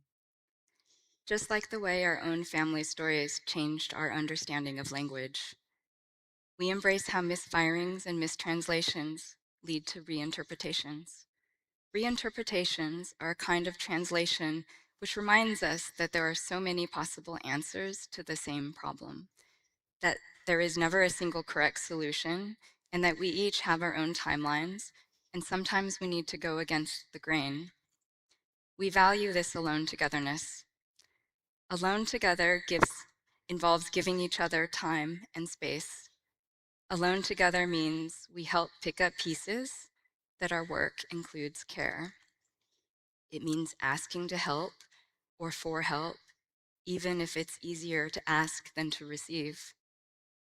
Alone together means acknowledging we come from different stories and are deeply connected by these very same things. Alone together means that sometimes we might start a meeting about a project, but talk about our lives. This is sometimes what it takes to make the work, because in our experience, life has a tendency to seep in somewhere, especially if it goes unacknowledged. Working alone together means projects take on an extended, exquisite, corpse-like framework that requires trust, flexibility, and friendship. What a peculiarity that our work together becomes a sort of exquisite corpse. Our body text becomes extensions of our bodies, like motherhood. Bodies yield bodies.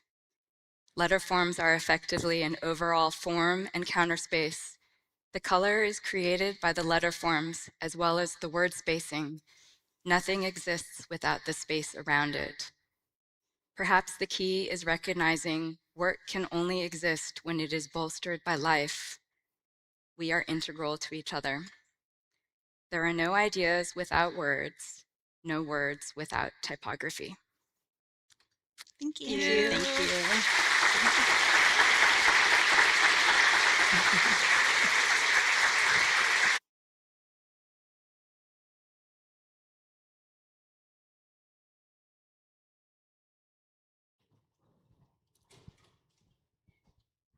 So thank you so much for that beautiful and very moving talk.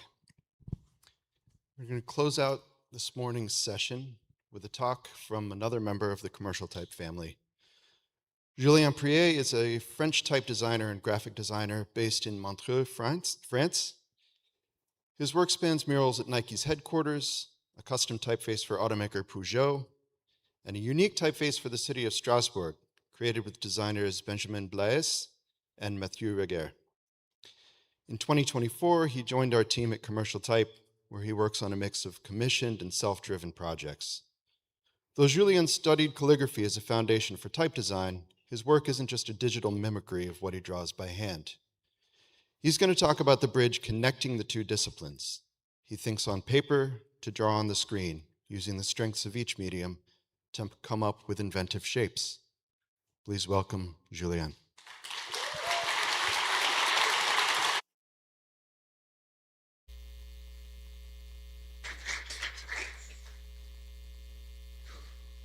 Thank you. Thank you very much for everything. Let me say hello to my family in France. I know it's on stream, so hello. I'm very happy to be with you today. It means a lot to me.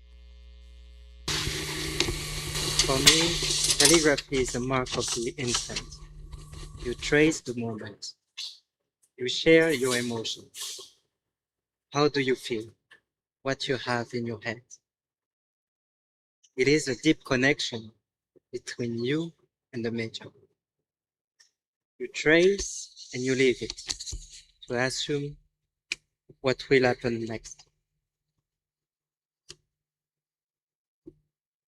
You prepare for what will happen next, the next trace that will react to what happened before.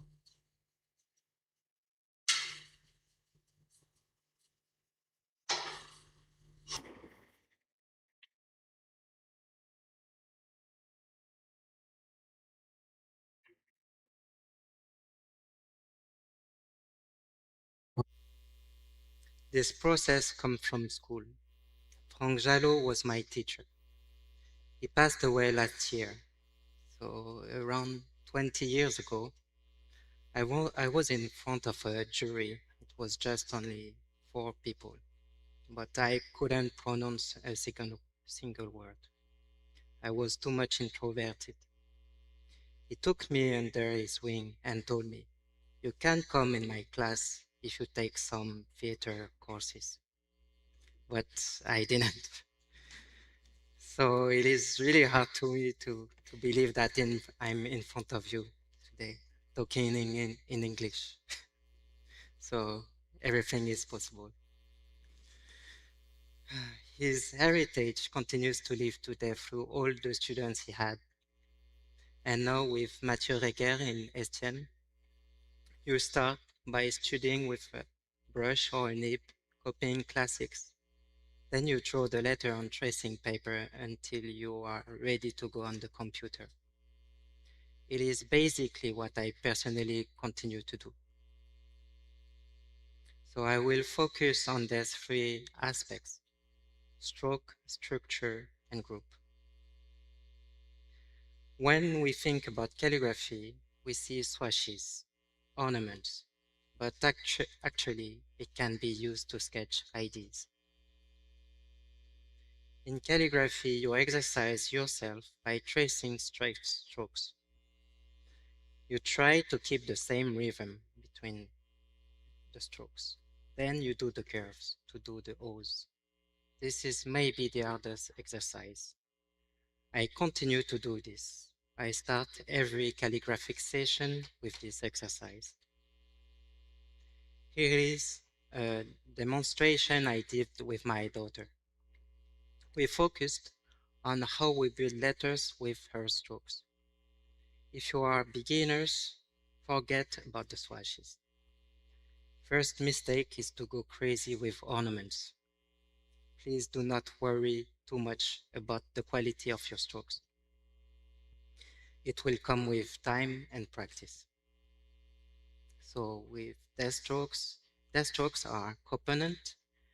The most important thing is how you use them to build letters.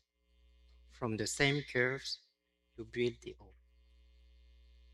If you add a new form to your vocabulary, you can do more letters, like the C. With the C, you do the D, N, E, etc.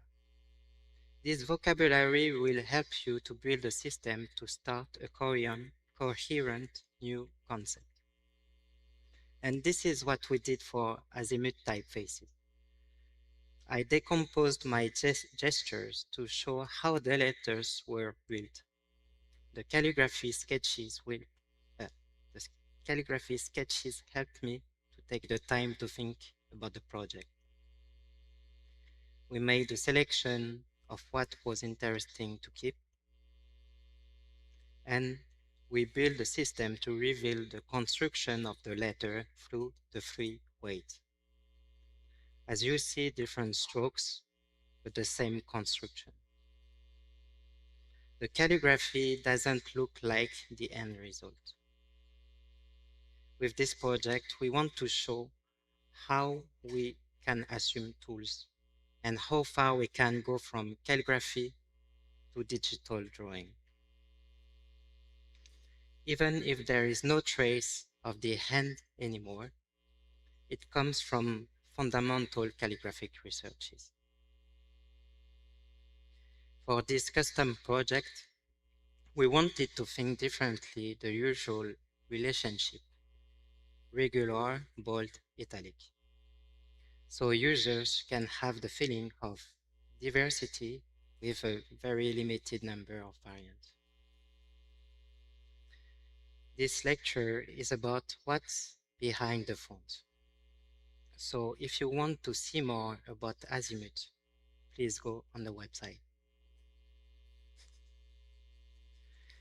In the second part, I will use calligraphic study to find some freedom in type design.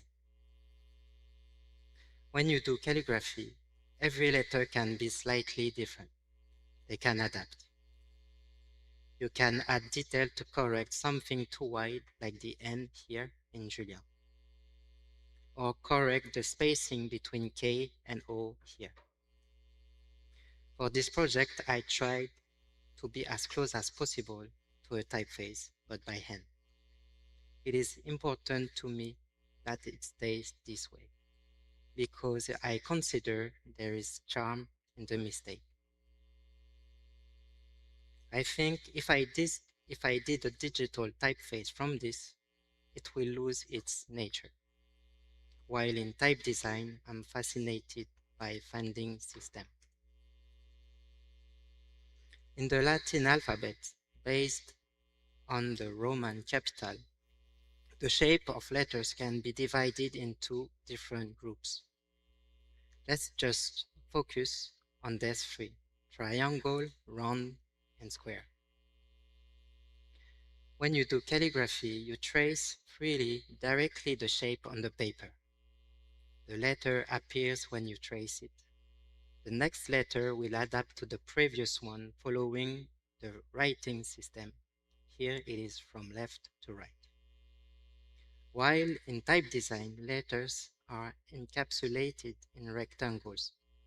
The spacing is physical, so I encourage all the students to try some letterpress.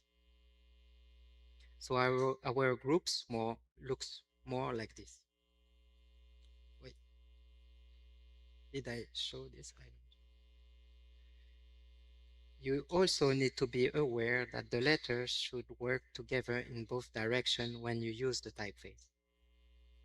So we need to divide our groups in two parts, left and right. When you do calligraphy, you imagine the spacing around the letter when you write it. While in type design, the spacing is part of the letter when you type it. Let's focus only on the left side and divide the uppercase from control typeface into 4 groups: triangle, square, round, and overs. Can we imagine the A, H, and T in the same group? I have been always fascinated by this woodcut from Francisco Luca. I applied the structure from B, F, R, P to an A.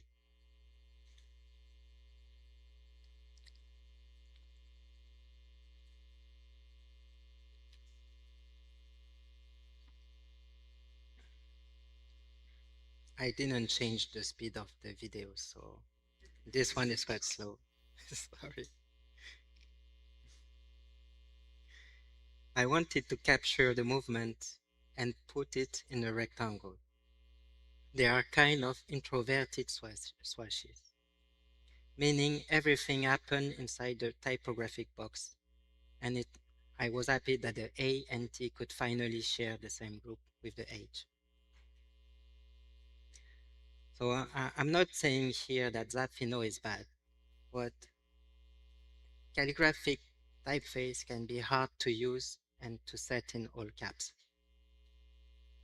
So focusing on groups helped me to do this. Graphic designers can do intricate composition more easily. Then I use the structure of the UVWY group to do an even bigger group for the drop cap version. But be careful with the consistency. If too much letter looks the same, it will be very hard to read. So Boogie Brut goes from drop cap and display to text. If you want to see more about it, please go on bureaubrut.com.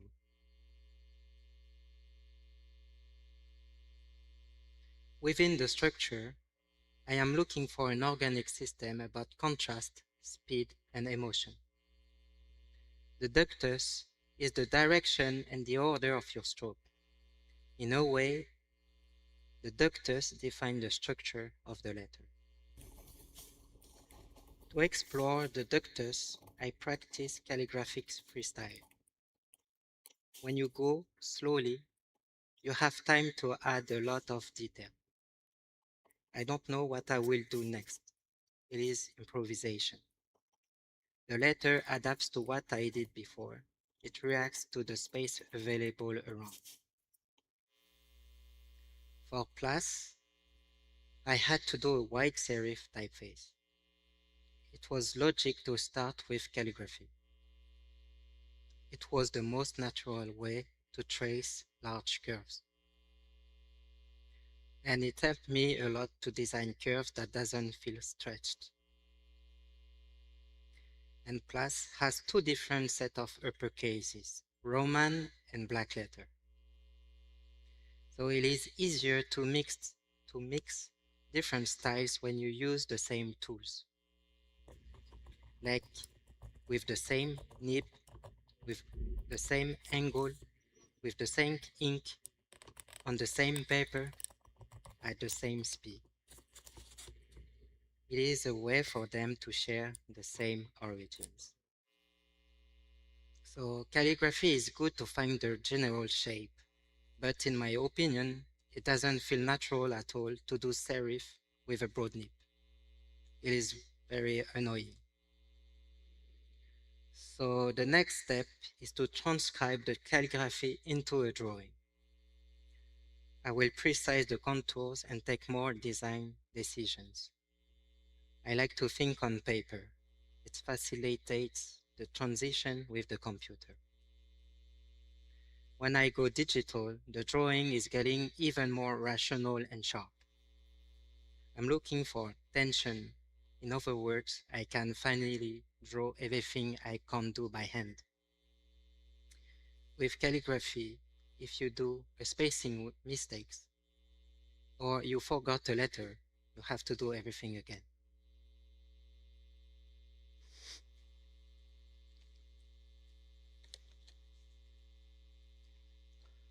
In a way, using the speed of writing is inspired by how the Latin alphabet evolved with time. You can see here how the Rustica uppercases are becoming Caroline lowercases. This is where our lowercases come from. There are different effective methods to find new shapes.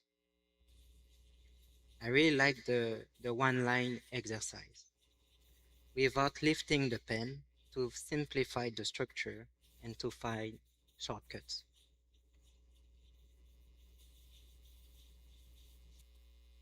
This is how I looked for the black letter italic. You can see here how the R is slightly becoming more and more cursive, from 2 strokes to 1. In French, we use the word tricoter.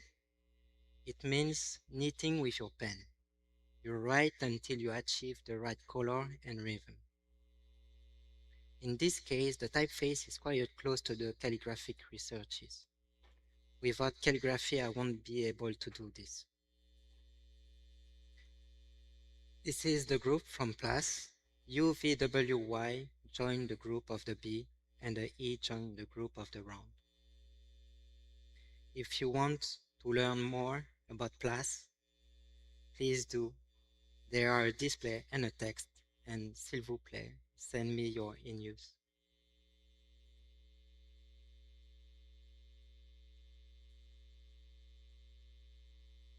Last chapter. From a classic black letter structure, playing with the angle of the brush, you can change everything. This is how the drop cap from Boogie Brut were born. Please do not consider the directions behind the tracing like a static skeleton. It is not the letter bones. It is fluid, it is moving. Calligraphy is a choreography.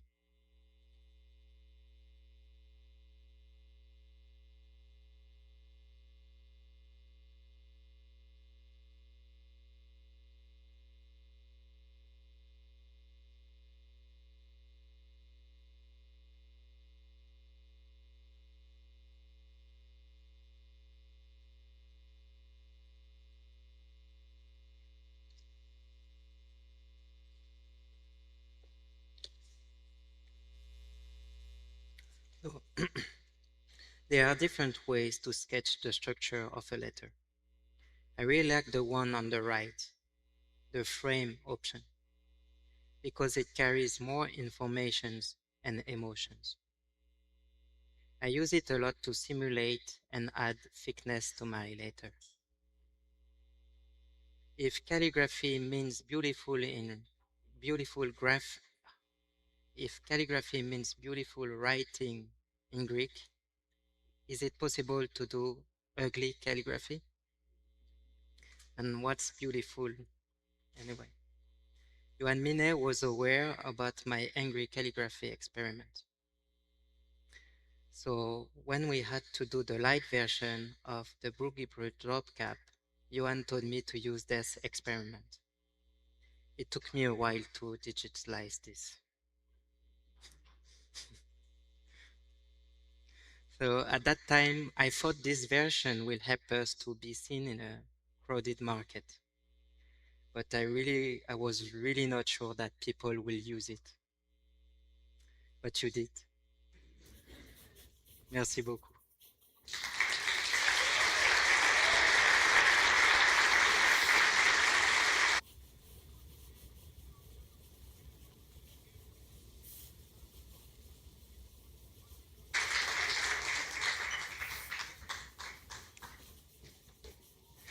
Thank you, Julien.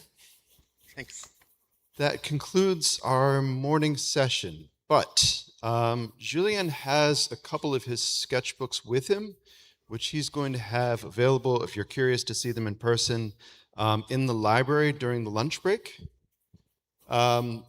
We've got a break until 3 o'clock, so you've got an hour and 45 minutes.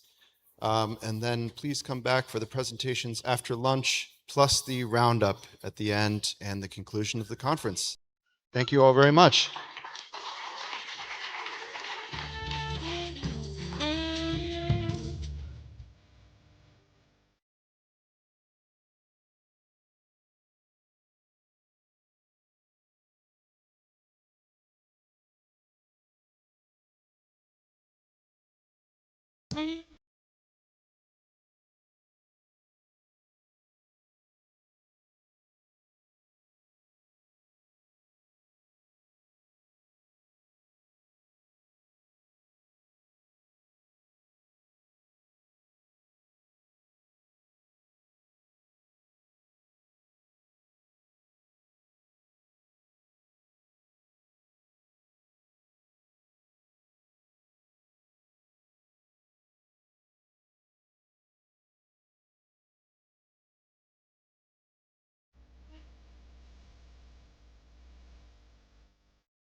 As far as I can remember, I've always been attracted to designing glyphs.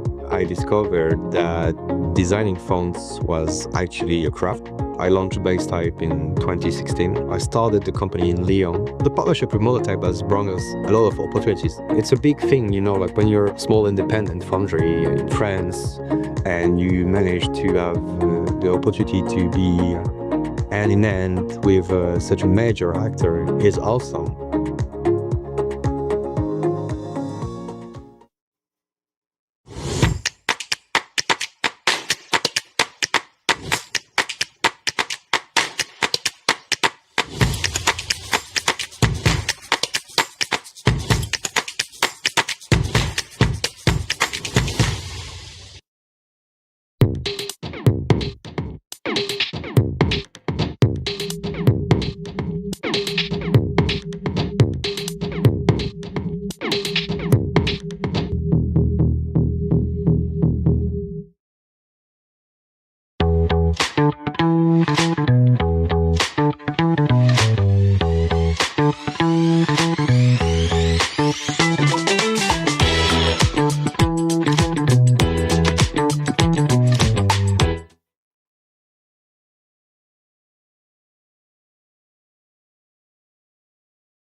Get a font in your inbox every single month. Font of the month.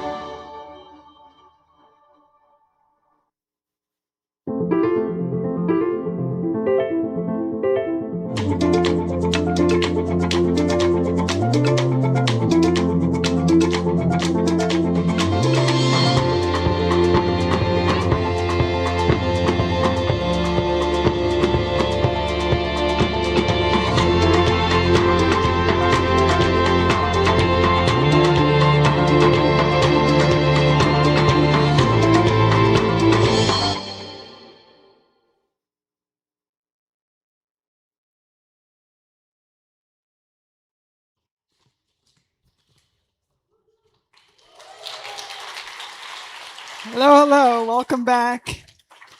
I hope you shopped till you drop and had lunch till you popped. It's all good. Our next spotlight is a memorial tribute to the Swiss-French designer Jean Widmer. The tribute is by his friend Philippe Applebois, who organized an exhibition of Jean's work here at the Cooper Union Lubalin Center in 2003.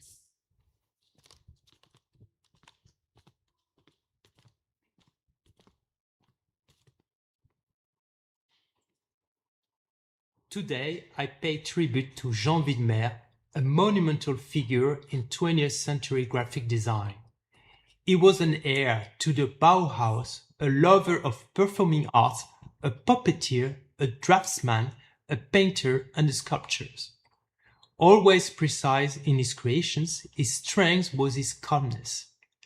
Yet, he also had the mind of a pop poet who, grounded in purity and reduction, loved vivid colors. Rina Sherman's films, Jean Widmer, An Ecologist of the Image, 2024, testify to all his facets. After arriving in Paris in 1953, he became a fashion photographer, then an art director for the Galeries Lafayette and the magazine Le Jardin des Modes. In the 1970s, his revolutionary posters for CCI, Centre de Création Industrielle, combined simplicity and strength.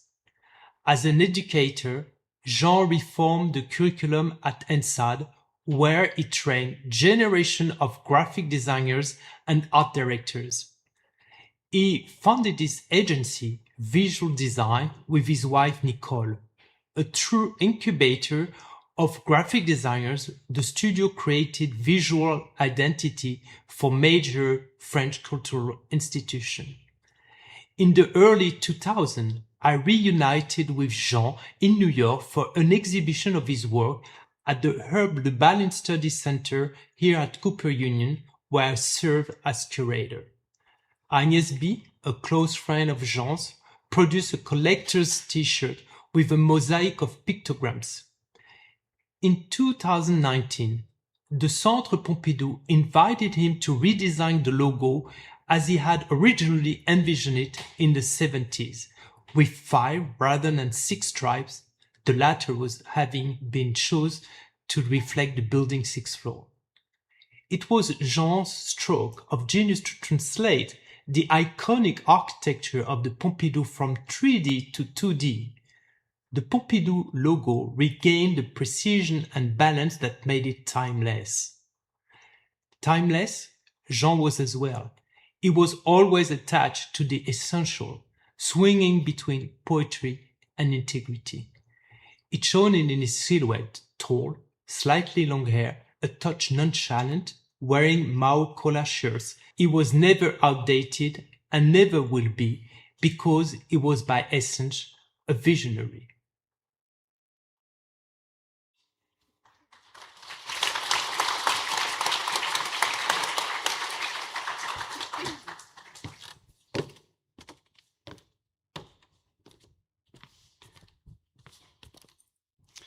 Thank you, Philippe, for that beautiful memory. Khyati Trihan is an Indian graphic designer and visual artist based in Brooklyn. At Google Creative Lab, she develops visual systems and experimental tools. Her honors include ADC Young Guns and Forbes India's 30 Under 30. Khyati carves out personal time for her own art practice and for tinkering with early stage technology. She will show us how she uses vibe coding to create products that inspire and tell stories. Her personal projects spur her confidence and build new skills and ideas that she applies to her client work. Khyati misuses software, creates her own software, and mines forgotten work for future gold. Welcome.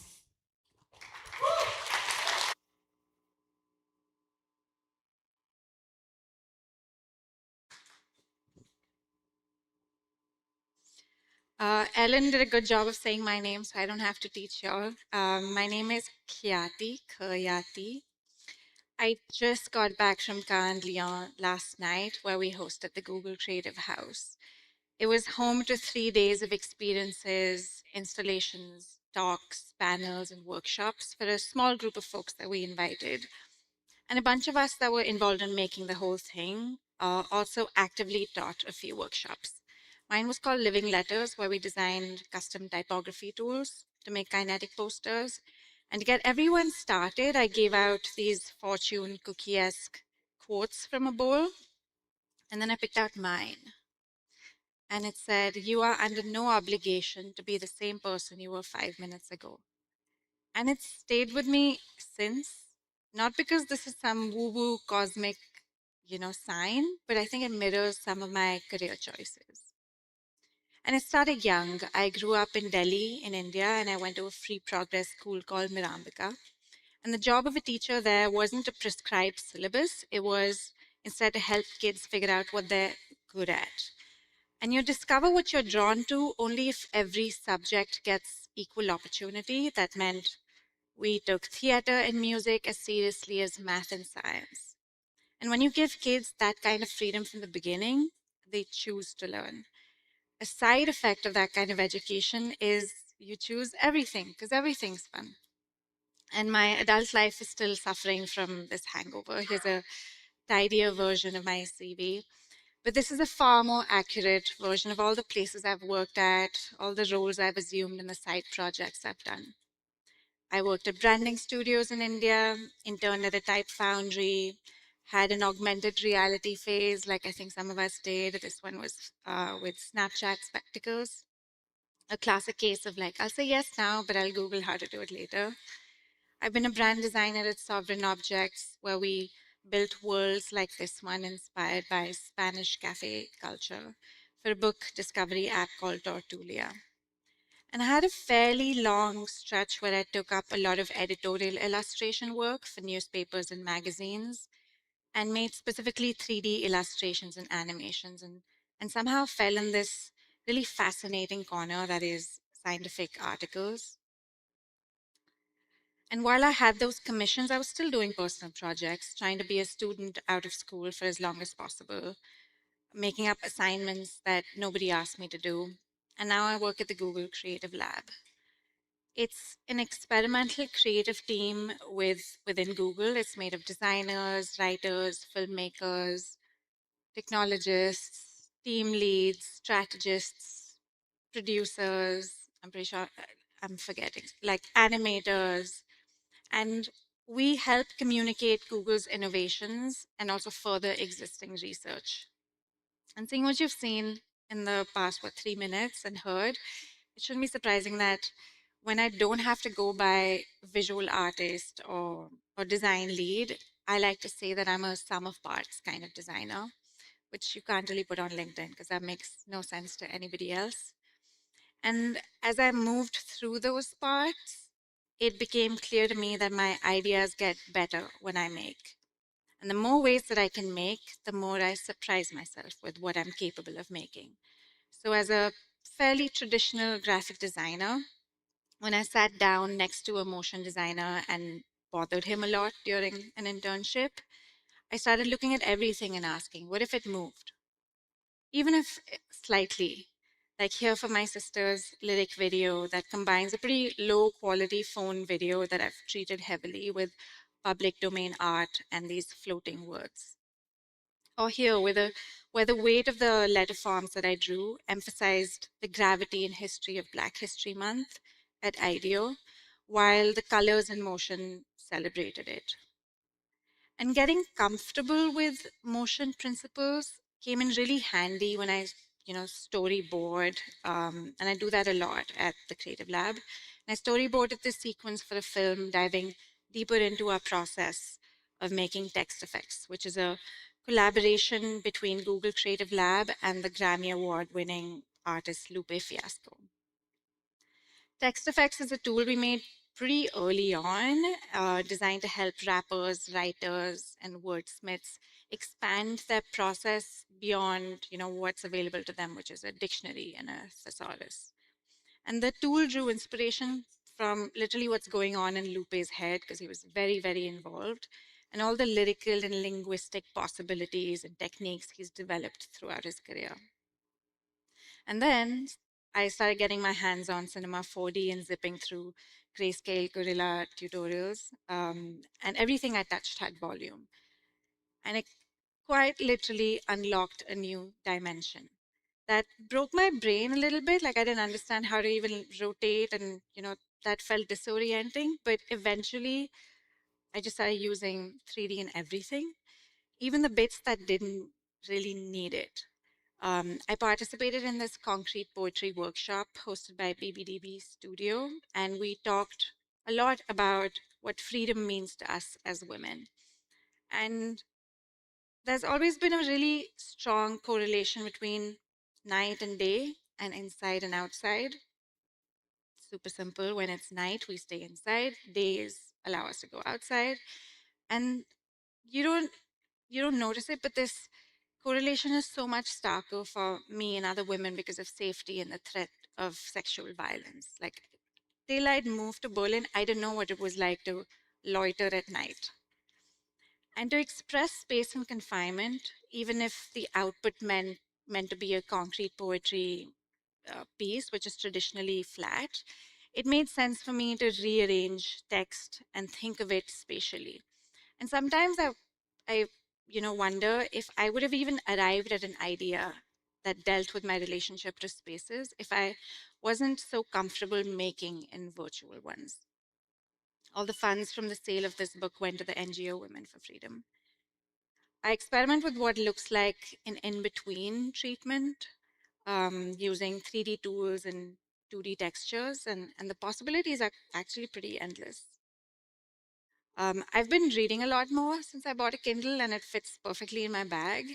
And that's all it took to develop a habit, like portability. And on a Kindle, you can highlight stuff. And because it's not physical, it feels like I'm missing a huge part of the experience. And I felt compelled to make those notes that I take live somewhere. So I've been making posters for fun. I'll read this one out from the House of the Cerulean Sea. We should always make time for the things we like. If we don't, we might forget how to be happy. And I kept, when I was thinking about it, I kept doing this gesture, like a joyful blobbiness. And it's like, oh, this is blobs, this is circles or cylinders. And so I immediately thought of 3D primitives to eventually make a poster that makes me happy looking at it. A friend of mine, Pedro Sanchez, yeah, he's awesome, creative technologist and designer, came home with some tea and he was showing me, some of the stuff that he was doing way back, and he called it coding, song coding. This was before vibe coding was a term. But for those that might not have heard of vibe coding, a refresher. Vibe coding is essentially a development approach that uses large language models to turn natural language prompts into software code.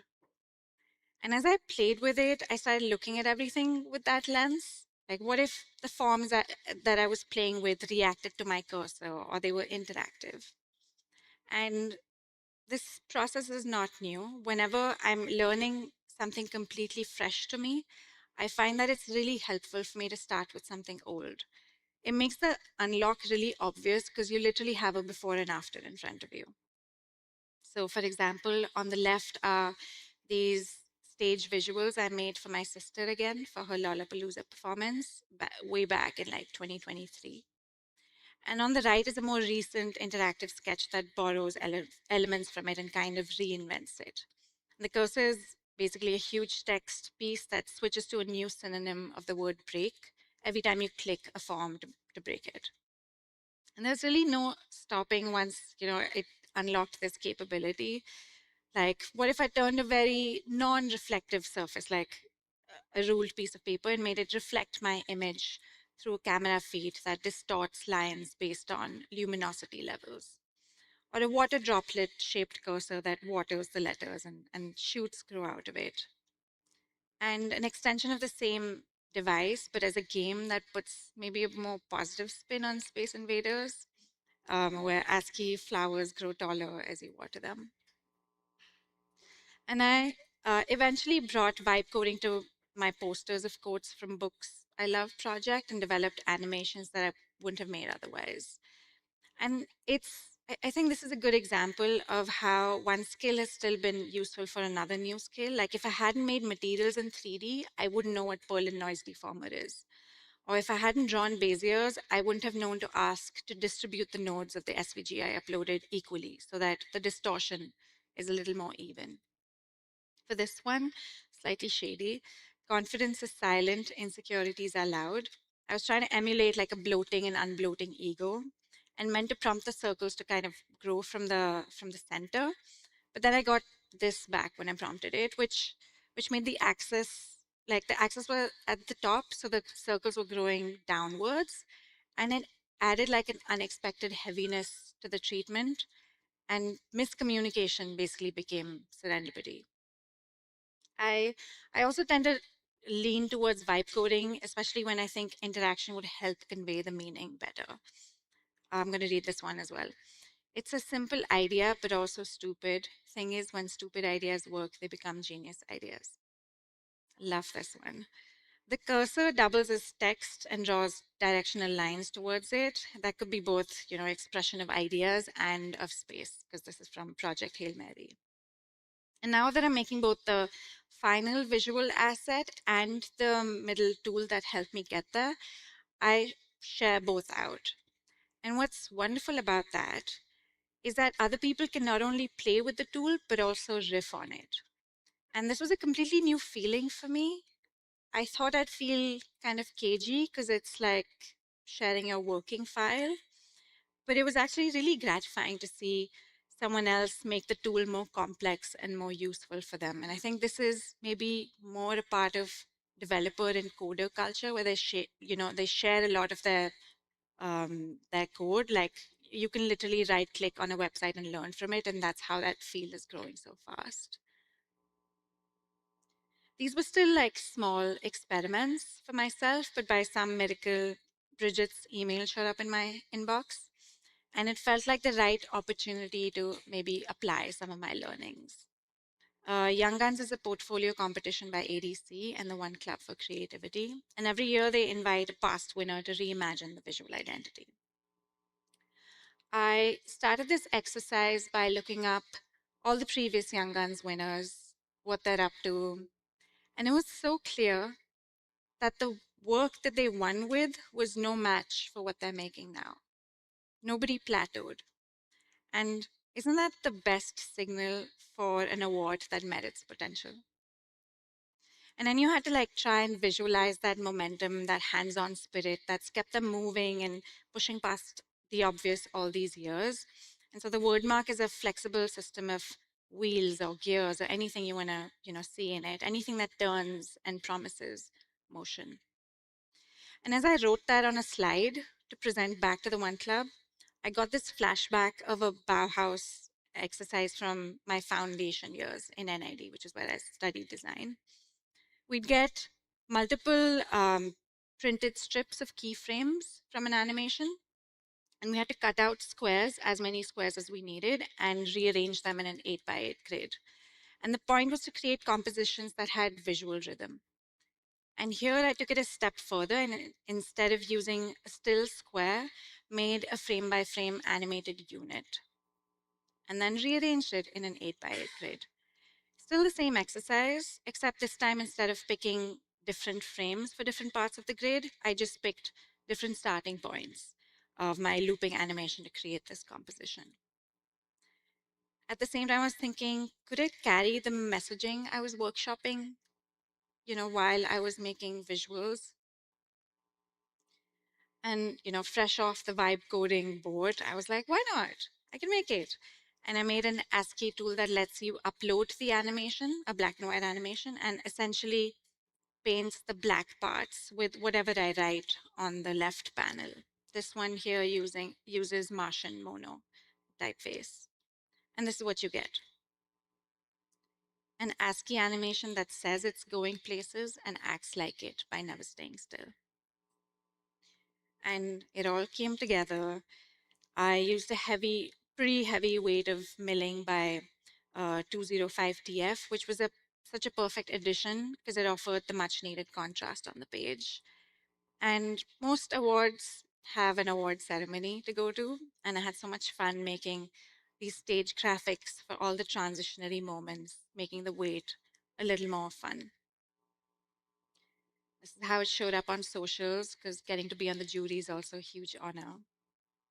And when the winners were announced, the tool I'd initially made and kind of forgotten about came back into the picture, which was, the gift that kept on giving. Because it became a way to make sure that the changes I make, they still live within the constraints of the animation and type styles. Like I could hero each winner, even though it's super tiny, but it matters to me, so that it said specifically that they were going places when their slides came up. And every year, the award is always this 3x3-inch cube, but it can be skinned or crafted differently. And I just thought back to my time. And I've always felt that what's so great about Young Guns is that you don't win alone. And the tool helped me cement that idea as a reminder in the design of the cube. So your name is big on one side, but all the names of the other winners, or at least fragments of them, are on the other four faces of it. This is an ugly slide, but this is my biggest takeaway. Like it's still wild to me that along with, the usual assets that you share back and the building blocks, I could deliver an HTML file, which is a first for me in a client project. At this time, I was reading this book called Exhalation by Ted Chiang. Lots of great quotes from there for posters and there. And it's a collection of really thoughtful short stories, and it really made me want to write.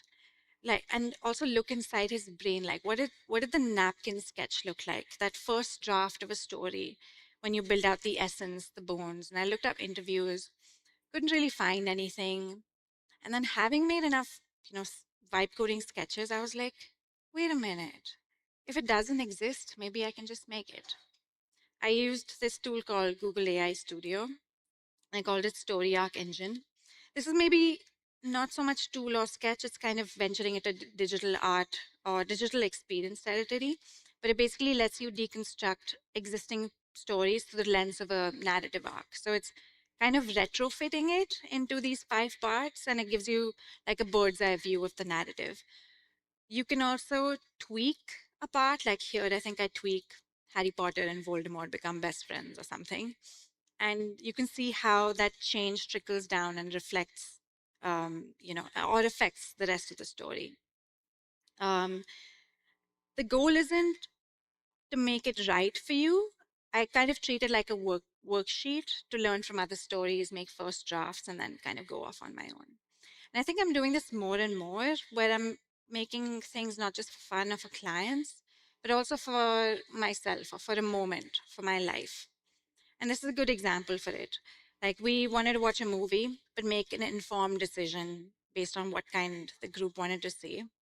And I thought, okay, decisions, informed decisions, 2x2s. Everybody loves a good 2x2. And that sparked the idea of a tool where you can set the context just by changing the title. And you can define 2 conceptual axes and click anywhere in the coordinate map, click anywhere in the coordinate map to generate a fitting concept or summon an existing result. And this is about movies here, but it could be about typography, it could be about travel, it could be about food. And the process looks kind of like this. First, you just want it to work through prompting. Like on the left is, the ugliness that it is. And clicking buttons should do the thing that I want it to do. And I kind of treat it like a wireframe. And then when I'm happy, I start skinning it, kind of like UX and UI. But it goes so much further than my static Figma design. For example, I was trying this out with food and I was typing healthy in one corner. And then when I started typing unhealthy on the other side, I was like, why am I doing that? I've built this super intelligent canvas that should be able to, pre-fill the opposite. And this isn't something I'd considered till I saw the design in action. And I find that so many new ideas and features emerge now because I get to be both a designer and a user at the same time. Another thing that working with AI Studio lets me do is that it gives me access to an ecosystem of models and APIs. So I can work with Translate, with sound, text to speech. And this one relies on maps. It's called Around the World in Good News. It helps you explore uplifting historical events and stories of human achievement from across the globe, across time, but it's grounded in Google search. So, it's not making stuff up. I took that ecosystem a step further here. So machine telephone is like the telephone game, but with you and all the APIs and models that came to mind when I was making it. And you enter an input and you pass it sequentially through different mediums and models to see how the context shifts or gets misinterpreted. So say my input's marine diatom, that's what it is. It's a single-celled algae, really cute. And I can ask to make an app inspired by it. And then I can say, now turn that app into a color palette, or maybe that color palette into a material, that material into a place, that place into a song or some music, and kind of go on till I'm basically lost.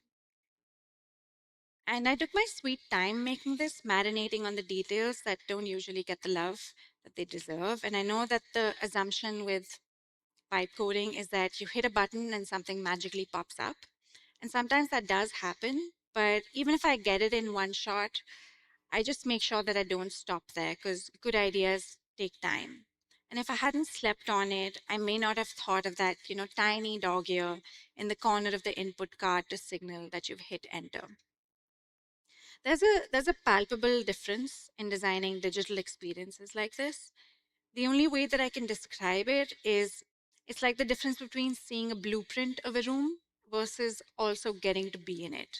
You can really gauge the room so much better. And because of that, where I would have maybe resorted to a spinning disc or something, here I feel braver to depart from convention and reach for delight and identity, like in these fun loading states. And all of this feels really new to me. Every time I've learned a new skill, I changed the tools that I used, and it kind of changed me and the stuff that I was making. Almost as if maybe tools are not as passive as we assume they are. Something to think about. Thank you.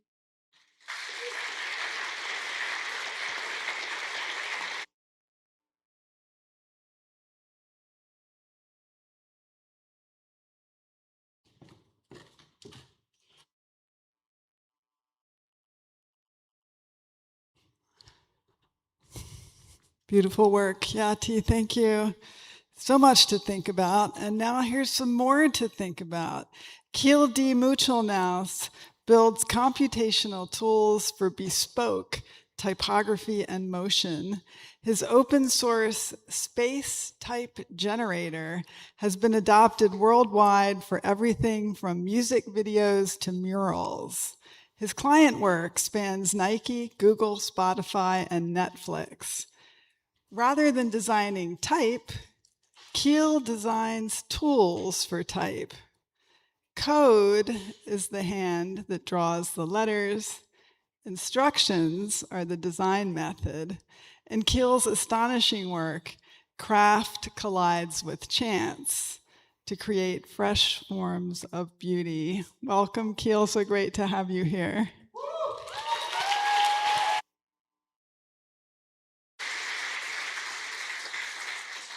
Yeah, wow. Thank you so much. I'm honored and humbled to be here. I am so thankful for all the organizers and the invitation. So thank you so much.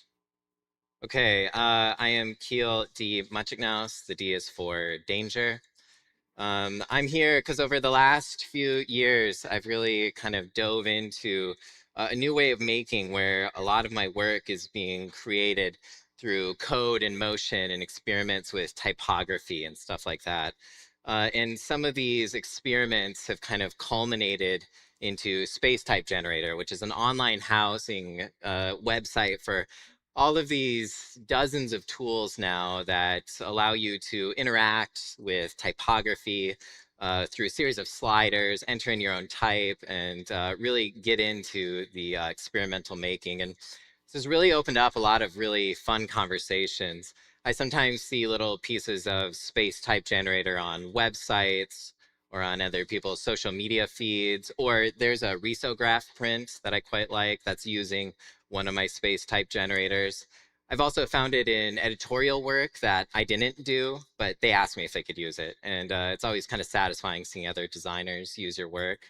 It's also found its way onto buildings. So here it is in a mural in Romania. Some of those static elements are from a Space Type generator. And also playing behind Porter Robinson at Red Rock. Again, did not ask for permission, which is cool, Porter. But just some documentation next time, right? And maybe tickets.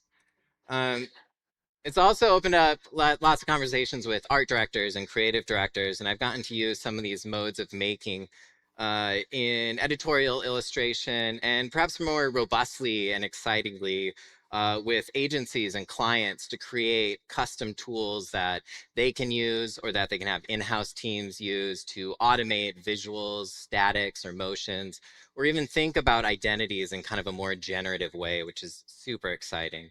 And I want to kind of talk through the process that I approach when creating some of these visuals. And before I dive in, I do have to disclose, I've never taken a typography class, so I'm a little bit vulnerable about this. I've taught typography classes, but I've never taken one.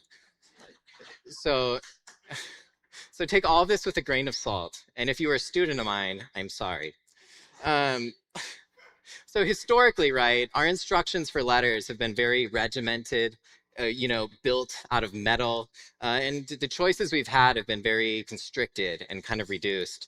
And even in our type UI today, it's a similar sort of manner. We pick a font, a weight, a size, a placement. And obviously, these restrictions create very beautiful work. We've been looking at beautiful work for days here. But really, these choices are still very much kind of in this mode of thinking. It maybe gets a little bit more exciting, for me anyway, when we can bring this into motion. So here's like After Effects along with a timeline where we can make some of these choices, but then have those choices change over time. Like this, you may have seen. Yeah, I got to work with Fair Jones Type to create this kind of sizzle reel with a bunch of their beautiful work. And here we've got all of those choices we had earlier, but being able to manipulate them over time can yield some really exciting results and really satisfying. But a few years ago, I kind of thought, what if I took all of that out of these softwares and approached it in a more kind of raw context? And so I brought it into code. And this is just a very simple type layout in JavaScript using the P5 library. And once we create our own environment for laying out this type, we get access to like all the numbers and the variables and the data. And so any sort of number we type in, we can translate that into a variable and we can manipulate that variable with sliders. And then things get really exciting. Obvious, this is just like a scale, but beyond scale, we could of course do like a rotation and a skewing. And then we can even pull apart these letters and treat them differently for different sort of Y positions over X offset, so that you can create these waves and create kind of very beautiful, robust systems very quickly. And of course, I never met a slider I didn't like, so we can just go slider, slider, oops, nothing but sliders. And beyond position and scale and rotate, we can also do rotation. So this is like now a system where the type is, the letters are looking before and after themselves, and then using a tangent equation to find the right rotation for each one. And so now the system kind of really becomes enveloped and generative in manner. And we can also play around with scale along with that wave. We could play around with offsetting not just a Y position, but also an X position to create shimmering. We could also not even worry about just going horizontal and vertical. We could create radial structures where everything is kind of focused around a center point. This slider here only controls the number of letters that are on each ring. And then as it goes, or the space between those letters. And then as it goes out, you get these kind of beautiful patterns that emerge. And this is a nested ring, but we could also do very radial and have spokes and create this circle just by having letters and sentences emanate out from the middle. And this is all using spacing that's pretty even, but we could also apply other mathematical formulas like this exponential curve to the spacing between the words, and you get like really cool dimension really quickly with a couple of these equations stuck into these ones. And so the instructions here are kind of mathematical in nature and applied on kind of a macro scale over the entire system. I still use this quite often. This is for the New York Times, where we have these quotes from Trump that are falling into a circle and then getting sucked into the middle. And each one of the letters comes in individually and settles into the shrinking circle and then gets pulled into the middle. And as soon as it hits the middle, it pops out off screen to kind of repeat the process. So it gets to loop, which is another cool thing we can do in math. This was an interesting project because those quotes, all the words in there had to be things Trump actually said. So I had to share the raw code with an editor, which is kind of a wild thing to do. It was just a series of strings. It was really obnoxious for them. I'm so sorry, editor. And beyond some of these kind of one-off things, we can also use these in generative systems, like I mentioned. Manual in San Francisco was branding Quilt, which is kind of an Internet of Things climate control system. And they had used one of my space type generators when pitching, and then they got awarded the project and thought, let's ask Keel if he can actually do this for us. And so I took that space type generator that they had been prototyping with and used their own type, and then placed all of this, their own fonts in this like space to create these flowing waves that then they could manipulate. And these tools for me just get really exciting because it allows in-house teams to have kind of a freedom of expression and experimentation, but through controlling the max and the mins and the relationships of all these letters together, you can still control the ecosystem so that it still is kind of within brand, which is really exciting. This one we played around with color. We also played around with radial waves, linear waves. We also have a 2D, 3D option. So in 3D, the wave is just the letter moving back and forth along a z-axis. But then in 2D space, it's straight on, and then the scaling is just the letter going in and out. It also exports scalable vector graphics, which are my favorite type of graphics. I love SVGs. This thing takes like this 3D sculpture plane and then projects it onto a surface, and then somehow, through the magic of code, creates a scalable vector graphic that you can export. And I just love SVGs. So here's kind of some of the elements that you could export through this. Kind of controlling the speed gives it the sense of climate and wind passing through, which I think is really nice. And back to the spacing of, type around a circle. This was kind of an experiment I did where, I was distributing these words around, and then I found that if you repeated a string, a collection of letters, one time, two times, three times, and then as it emanated outwards, it would create these like really beautiful floral patterns. So inside the string is just repeated once and then twice and then 3, 4, 5, and then also goes back down. And that's why you get these floral patterns. And when I posted this, and someone at Buck reached out, and they were working on a Google Keynote, and they wondered if they could use that aesthetic for one of their scenes.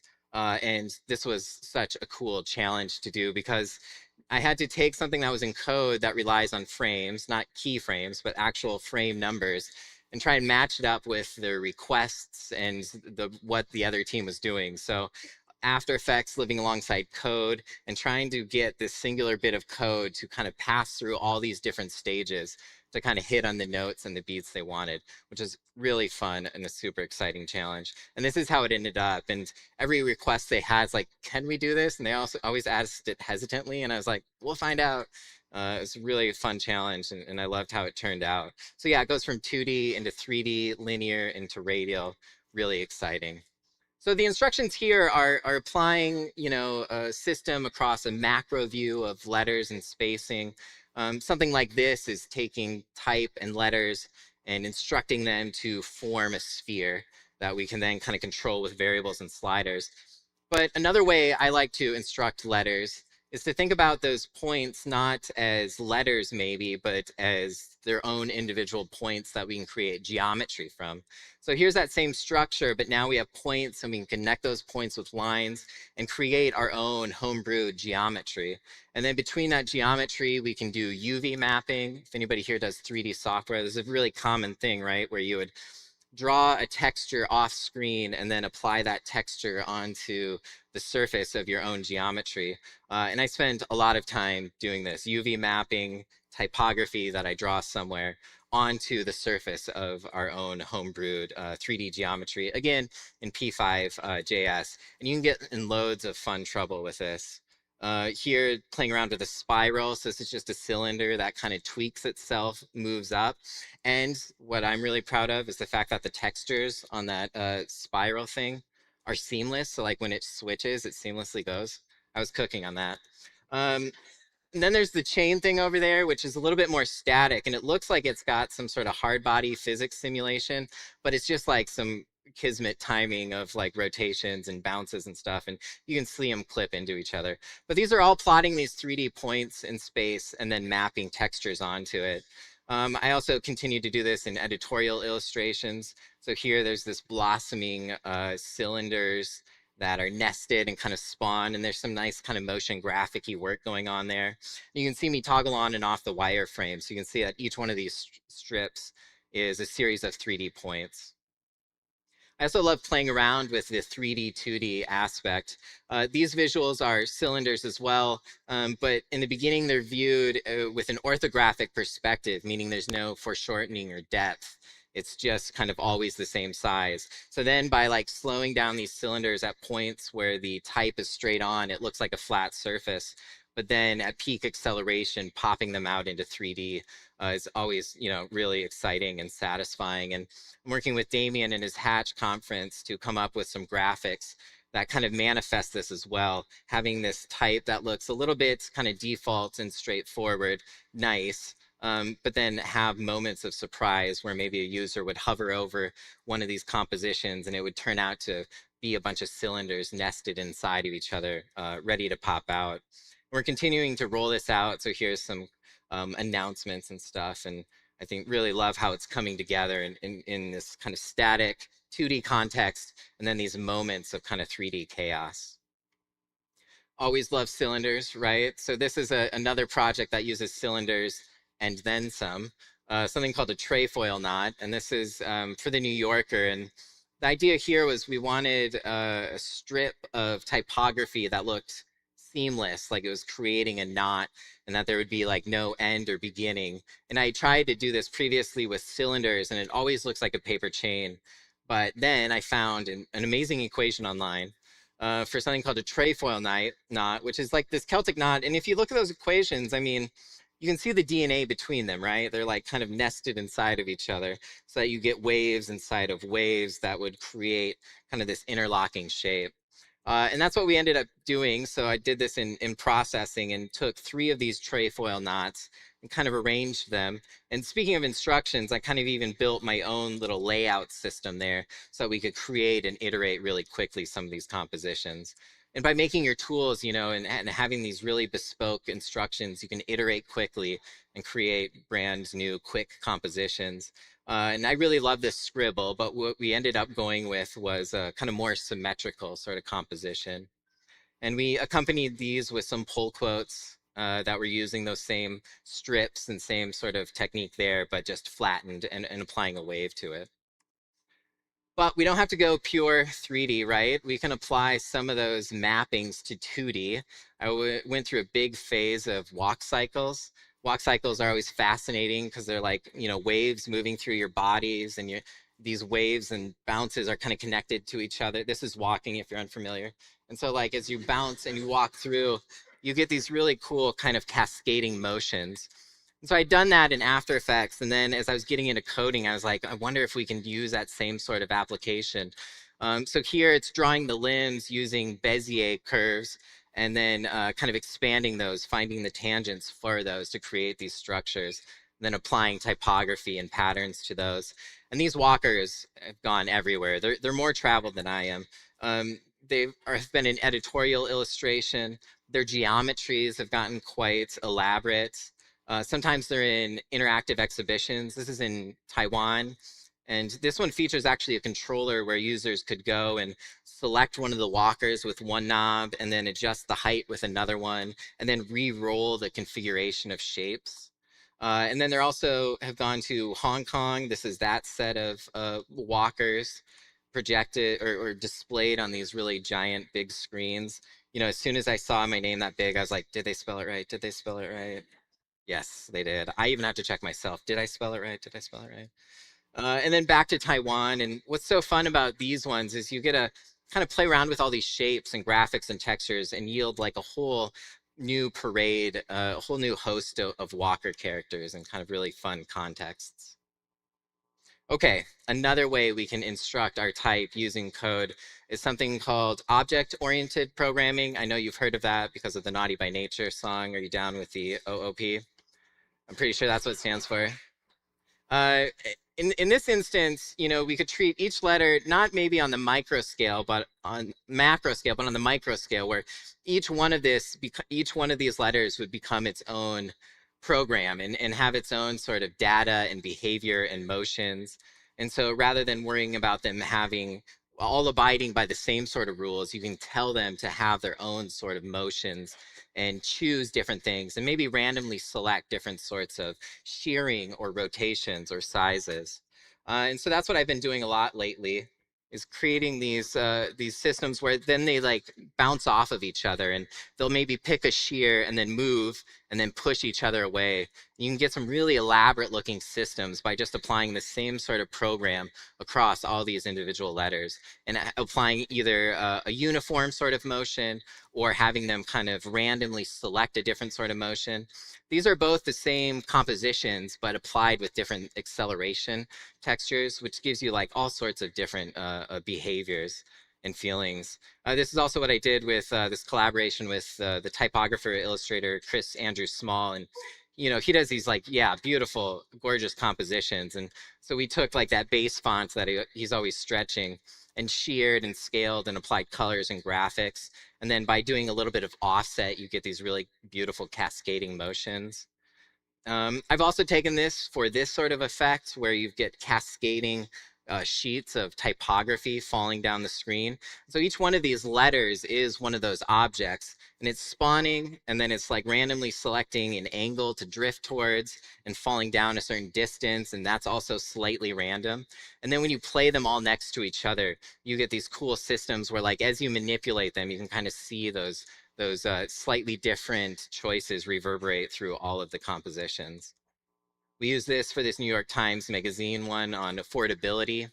And this one required a little bit more scripting, but not much. So really it was like this cascading view, and then it would settle on the headline, and then eventually those fall away and the whole thing kind of starts over again.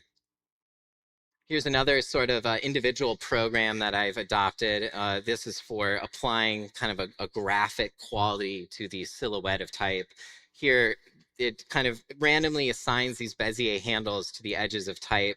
And then depending where you click, it'll expand out from there. And so you can create these cool kind of expressive illustrative types. Also using that with 3D forms. And this has a lot of the DNA that we've already seen. This one just has type, and then around the edges are those shapes being pulled along. And then the final example of object-oriented programming, now that you are all masters, was this identity I helped with International Assembly and their conference. And they wanted these strings of pieces being stretched along the canvas. And so I developed a tool for them.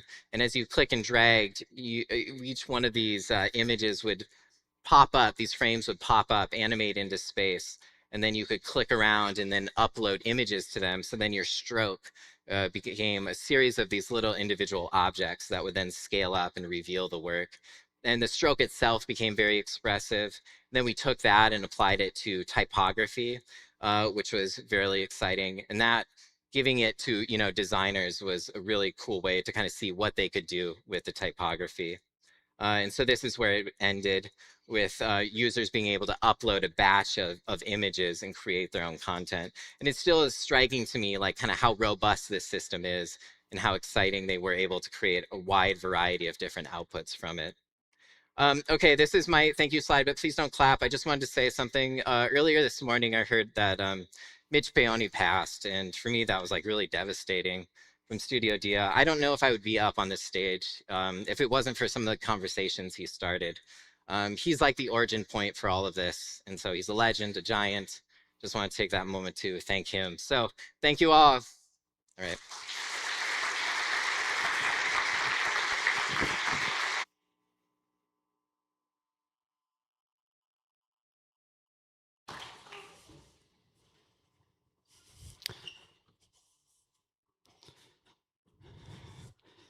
Jeez.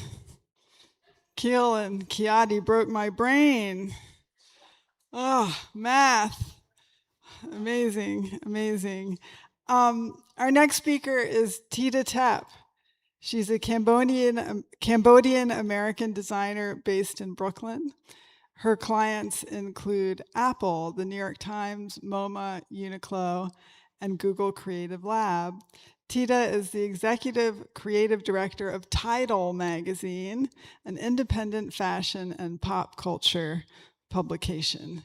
She teaches typography at the Cooper Union. Yay! And she earned a certificate in typeface design from Type at Cooper. Yay! Thank you, Tita, for being part of Cooper Union. Recently, she was commissioned to create graphics for a Cambodian documentary film and then a Cambodian restaurant. But she couldn't read or write Khmer, the script of her own heritage. So those projects inspired her to learn new typographic principles, reshaping her understanding of her work and her Cambodian American identity. Tita, come on up. Thank you.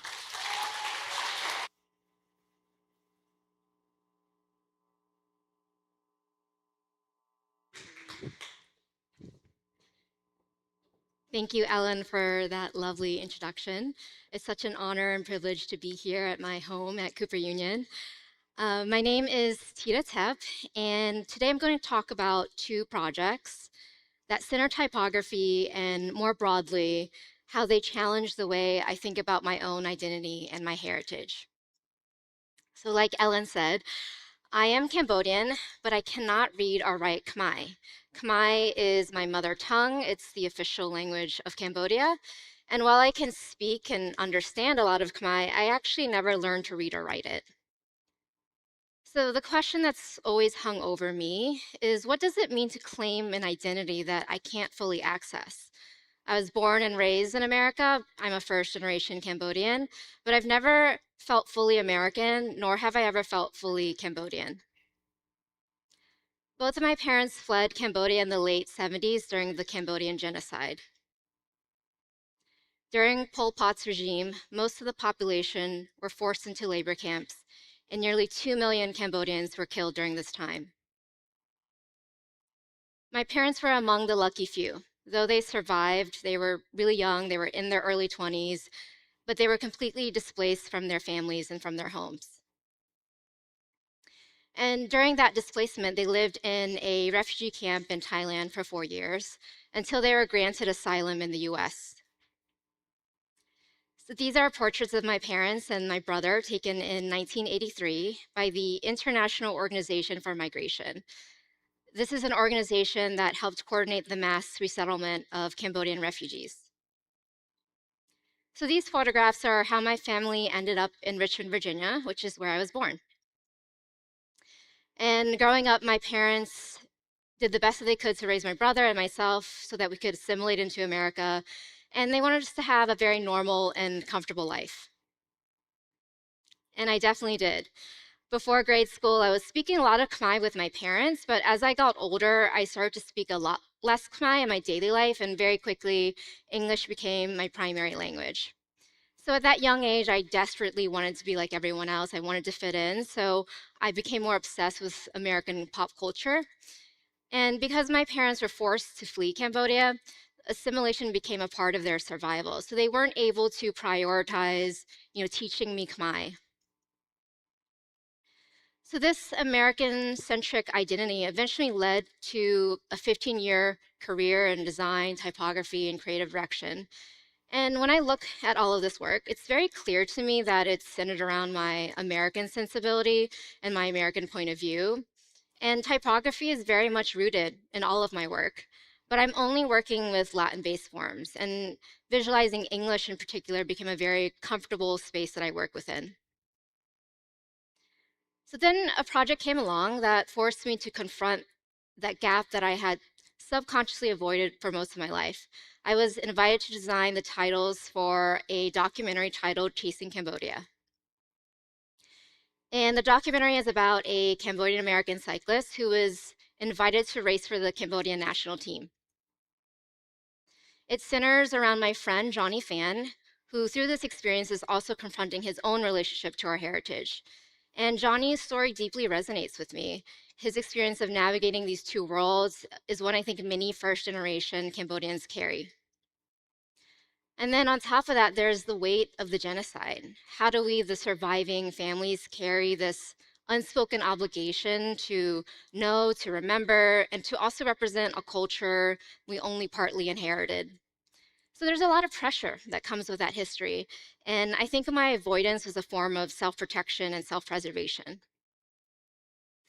So with this project came this immediate collision. My professional confidence was now met with this personal illiteracy.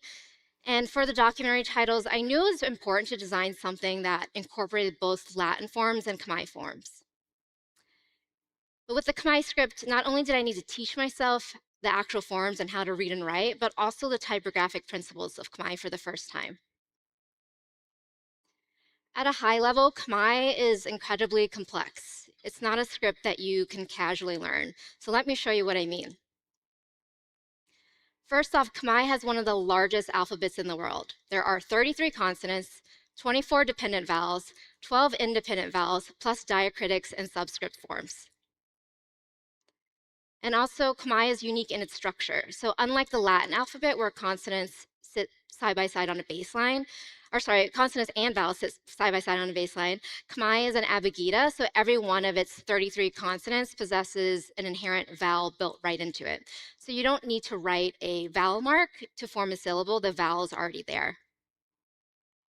There are also two phonetic registers within Khmer. So the 33 consonants are divided into two groups, an A series with an inherent A sound and an O series with an inherent O sound. So this means the same vowel sign attached to two different consonants can produce two completely different sounds with no visual indication. And in Latin, vowels sit in a very predictable place, right? So on the baseline in sequence, as we know. But Khmer vowels don't work that way. Instead, they physically wrap around the core consonant. So for example, the vowel can be positioned above, below, to the left, to the right, or a combination of all those positions. And unlike most writing systems, Khmer does not use spaces between words. So word boundaries are inferred from context and grammar, not marked visually. So for someone learning to read like myself, there's no built-in guide to where one word ends and the next begins. And then another layer of complexity are stacked subscripts. So when consonants cluster together in a word, Khmer does not write them side by side. Instead, the second consonant is transformed into a miniature version called a chung, which translates to foot. And then this miniature version is then physically stacked beneath the base consonant. So that means a type designer essentially needs to draw two complete versions of nearly every consonant, the full form and its subscript. So that's not a small ask when you have 33 consonants to begin with. And finally, the vertical rhythm of Khmer is also quite complex. Syllables can occupy multiple vertical zones simultaneously. For example, you can have 4 layers, at the bottom a vowel, above that a subscript, and then your base consonant, and also a diacritic at the top. So this makes things like spacing, leading, general legibility very, very challenging. So this was incredibly humbling and overwhelming. Here I am, a supposed professional designer and typographer, and yet I had to sit with the fact that I knew none of this. I was met with a lot of emotions. You know, I'm really proud of the fact that Cambodians have been speaking this really rich, beautiful language for over 1,000 years. I was super curious. I wanted to know so much more, but I also felt a lot of shame. Why did I not already know this? Why did I wait so long to learn this? So in short, this is going to be incredibly hard. But like many designers in this room can relate to, nothing lights a fire under your ass like a deadline. So I started by translating Chasing Cambodia into Khmer, which is Ding Tam Kampuchea. And then I asked my friend Fred Shallcross, who is a type designer at Fair Jones Type, and conveniently an avid cyclist, if he'd be interested in collaborating with me on this project. Almost immediately, Fred suggested we draw a custom Khmer type. And based on what I just shared about the script, that prospect seemed nearly impossible to me. But I found comfort in Fred's expertise. So once we had the translation, we were then able to narrow down our focus on these specific forms. And I was able to reference school books and worksheets given to young school children who are learning to read and write for the first time. And there were these really cute grade school worksheets that broke down the foundation of each written form in a really clear and rudimentary way. And they were incredibly helpful because it shows the exact order of the writing steps and the direction the pen should go. And Fred and I also referenced the mole script, which is a very bold and rounded style that you can see everywhere in Cambodia. It's very decorative and traditionally calligraphic. And these writing worksheets were able to help us to understand the broader shapes and proportions. So with these resources, I was able to put together a blueprint of the letter form so that Fred had a rough starting point to draw from. And based on that, this was Fred's first round of sketches. And at this point in the process, we wanted to make sure we were getting all the typographic nuances right before we went too far, considering this is Fred's first time drawing Khmer and my first time even learning the written form. So it was really important that we got the stamp of approval from native speakers and also Khmer type designers. So we reached out to Bud and Chet from Anagata Design, which is a design agency based in Phnom Penh. And they're doing really incredible work out of Cambodia. There aren't very many Khmer graphic designers and type designers in the world. So to me, they really represent the future of the Khmer script and Khmer typography. So getting feedback from them felt like an enormous privilege. Bud and Chet were so generous with their time, and they gave us really thoughtful feedback on our lettering that looked like this. So they were able to pinpoint what felt imbalanced, what was illegible, what was too narrow, where proportions were off. And these suggestions and feedback were invaluable, and it allowed us to revise the lettering with a lot more confidence. So based on what and Chet's feedback, we went from this iteration to this refined version. And Fred's ability to jump in and learn all of this alongside me while I was also learning it myself is something I'm genuinely grateful for, because I wasn't drawing the actual forms and thinking about the nuances of every curve and the placement of points and the spacing. I was able to navigate a lot of my existential feelings from a distance, which was a major relief in retrospect. So simultaneously, while Fred was working on the lettering, I worked on finding the right Latin-based typeface to pair with the Khmer. I was thinking about what could potentially complement the Khmer forms, but also something that would hold its own weight. So we landed on pairing Khmer with Signal Compressed by Production Type, which is a typeface rooted in French road signage and designed to remain legible at an angle or in motion. This and its reverse contrast felt like a really fitting counterpart to the Khmer lettering. We also thought Signal's compression amplified the sense of speed, and its bold weight worked really well on the title cards throughout the documentary. Once we were at the point of designing the poster, my initial instinct was to potentially carry over some of the film stills and strike a tone that maybe felt a little bit more self-reflective. And this was the first idea, which for my process is typically the worst idea. And I think for many people, when they think of Cambodia, they immediately think of Angkor Wat, the genocide, maybe Angelina Jolie. We're sometimes reduced to these things, and I'd love for us to be known for more. But the thing is, even I defaulted to it. Without realizing it, I had designed something that fed right into those exact assumptions. And when I look at this now, it feels really soulless and static, and it doesn't really speak to cycling at all. So it was a good reminder for myself that even when you're trying to represent your own culture, you're not immune to tropes or cliches that everyone else uses. So we landed on this direction instead, which is so much more alive and active. I think it better captures Johnny's journey as a cyclist and the high energy and momentum that you see within cycling. And then the vibrant colors really reflect cycling kits and race jerseys. What struck me most about the typography in the final posters is how the two scripts really hold their own against each other. The Khmer forms are dense and complex and feels equal in weight to Signal. The typography is also doing two things at once. It's announcing a film about Cambodia, but it's also unapologetically Khmer. It's not just a decorative gesture. So it's half the title, which felt really important. And the typographic lockup had the flexibility to expand and adapt in extreme horizontal compositions. So having the Khmer script situated directly in the middle of the Latin also felt like a nice metaphor for the film. And here's the version that was at the premiere of the documentary in Richmond, Virginia, where I hosted the Q&A panel with the filmmakers. Johnny's journey as a cyclist really paralleled my own experience navigating identity through design and type. And throughout the process, the project asked me to learn, to really sit with discomfort, and to study something I wish I had already known, and to find my way through a script I'd been a stranger to my whole life.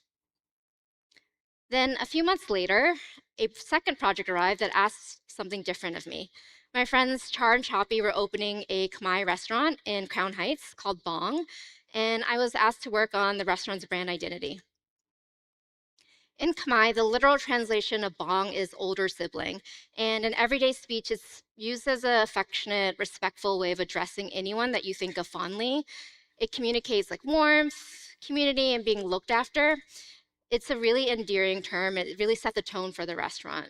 So if Chasing Cambodia asked me to learn, Bong asked me to celebrate the heart of our culture. Food is one of the most powerful ways, in my opinion, that Cambodia really expresses itself. It's joyful, it's generous, it's deeply communal, and Char and Choppy embody all of that. They're really pushing Khmer cuisine forward and also creating this community for Cambodians here in New York. I was really excited for a place like this to exist. And with Fred's prior experience working on the documentary, I was really happy to invite him to work on this project with me as well. And throughout Fred and I's process, we pulled from a lot of rich sources of inspiration. The first one came directly from Char and Choppy. We asked them what they wanted the restaurant to feel like, and they sent us this really fun range that included Pee-wee's Playhouse, kids rollerblading in Cambodia, tattoos, wobbly objects, and lots of neon. So these references alone, I think, really embody the personality of the restaurant. We also really loved looking at these hand-painted Cambodian signs from the 90s. This is a time in Cambodia where things were starting to rebuild, and small businesses like hair salons, dentists, and gyms, they were opening up again. So there's this like, incredible sort of hopefulness and playful energy to the lettering, and examples of Khmer and Latin sitting right next to each other in a very natural way. This felt really close to what Bong was trying to do. It's a space that lives between two cultures without having to choose between them. We also looked at album art from the 60s, which is considered the golden age of rock and roll in Cambodia. These album covers really reflect a beautiful moment of culture before the genocide. You can see it so viscerally in the playful typographic gestures, the colors, the compositions. Unfortunately, these artists were killed during the genocide, but their legacy still prevails. My parents' generation lost this world, but they've rebuilt their own version of it, which is where these next images come from. Growing up, my parents, aunts, uncles, all of their friends, they would party on the weekends singing Cambodian karaoke. And these were the visual language of the karaoke DVD covers. I love how over the top these are. Every gradient, drop shadow, extrusion, collage element, it's all doing the absolute most. And there's no hierarchy, no restraint, no rules, just pure visual abundance. And this is how the type behaved in the karaoke videos. When I was younger, I thought all of this was so cheesy, and now I'm obsessed with them. But this extravagant abundance really stuck with me. After everything that was lost in Cambodia, I think there's something so powerful about a generation that chose more instead of less. So as Fred and I began sketching, we realized there were so many ways we could approach the Bong word mark, and we were liking so many of our initial ideas. It was difficult to narrow it down, and they all seemed to intuitively work for Bong. At some point, we realized narrowing it down to one logo wasn't just difficult, it was probably the wrong instinct entirely. So instead, we decided to lean into abundance. And from our early drawings, we realized that Bong's identity, like the Khmer experience itself, doesn't resolve into a single fixed thing. And with refinements we landed here, we ended up creating what we called a logo buffet with several type treatments drawn at the same width and height for cohesion, but they each have their own distinct personality. And the identity holds multiple versions of itself at once, and it became something that was always moving and changing. And it oscillates between Khmer and English back and forth, which is exactly how Cambodian Americans communicate. And the vibrant colors of the brand were inspired by grung, which is a bright green and orange aromatic lemongrass paste, which is the foundation of a lot of Khmer cuisine. And with the documentary project, I was really caught up on the formal qualities of Khmer type, and with Bong, we were able to let ourselves get a little bit looser and have a lot more fun. So this translated well to the restaurant's print materials like these postcards. And we also thought about coasters and receipts, and on their paper menus as well, where the logos can be swapped back and forth. And throughout all of the brand identity moments, we really wanted to capture the warmth of Char and Choppy. Walking into Bong feels like an intimate house party or like your favorite friend inviting you over for dinner. The restaurant itself feels like this neon wonderland on a brownstone-lined block. And getting to help bring this space to life has meant a lot to me. The food and the vibes are incredible. It's really special to see Khmer culture shared this openly and this joyfully. It's been really moving to look back and reflect on both of these projects. With Chasing Cambodia, I surprised myself by taking on the technical challenges of learning Khmer and the script and allowing myself to really find comfort in that discomfort. With Bong, I gave myself permission to really lean into cultural warmth and core memories, and that process felt like a really true and honest reflection of who we are. Our parents survived, but our generation gets to shape what our culture looks like. So I hope this work in some small way can reflect what being Khmer is really like. It's a culture that's evolving and it's uniquely ours. I hope it honors where we come from and embraces where we're headed. And while I'm not fluent, I am no longer a stranger to Khmer. I feel a little less distant and I'm more curious and energized than ever before. Thank you.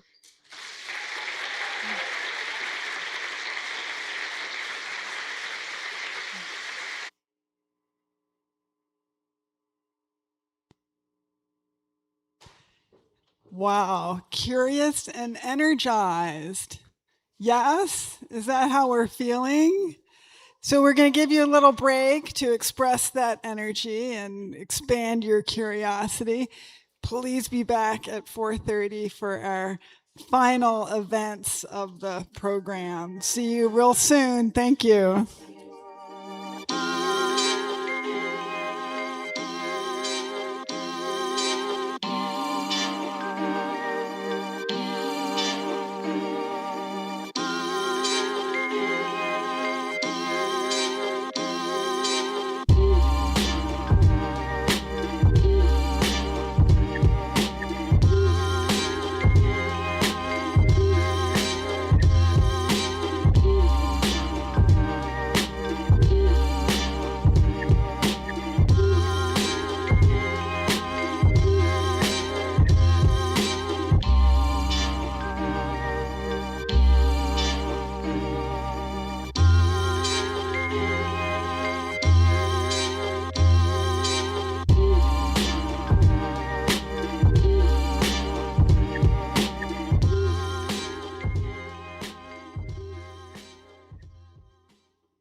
I'm Matthew Rex with Business Letters. I'm a business coach for creative people. For years I ran type at Adobe. Now I'm here to help make your type business more successful. Clients hire me for my business experience. They know that I truly care about them and that I truly care about type.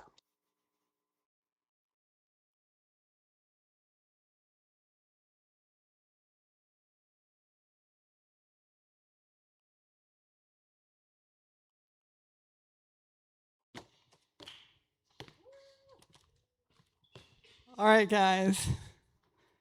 It's Saturday night. The rest of this program is live. All right. We have a final spotlight, and it will be presented live here on stage by the great Paul Barnes, honoring the lives and work of James Mosley and Michael Twyman, who both recently passed away.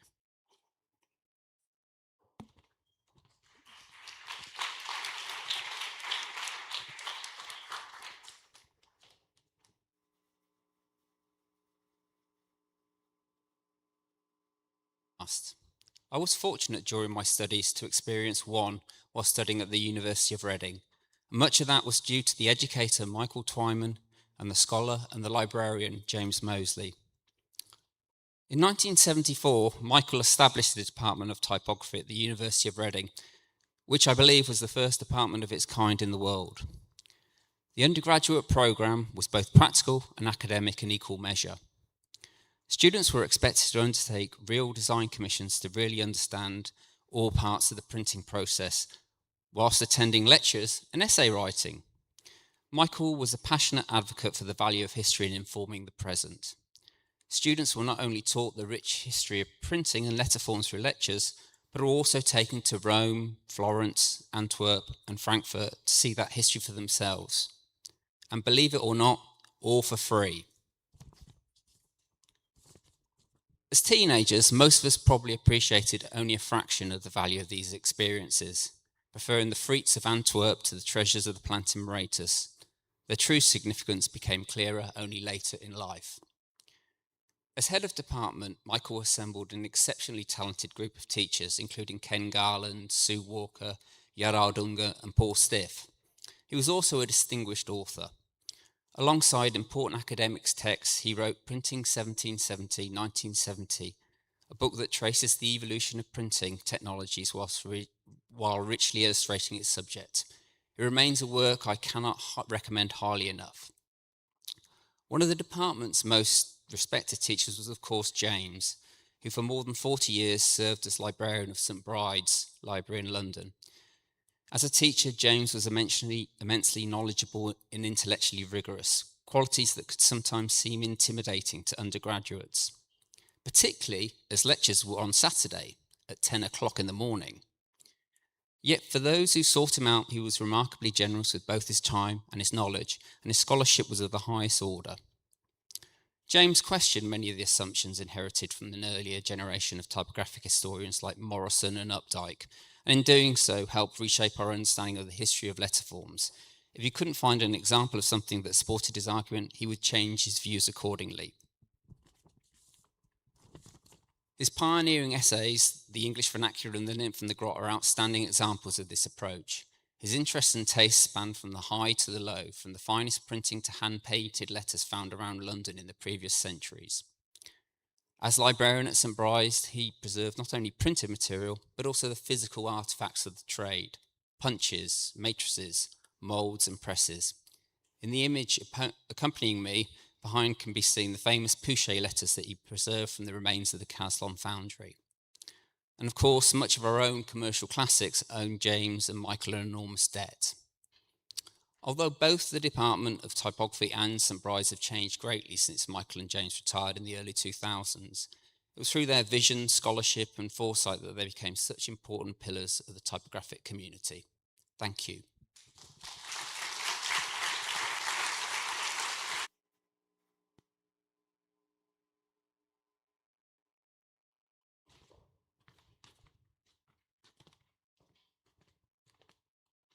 All right, my friends.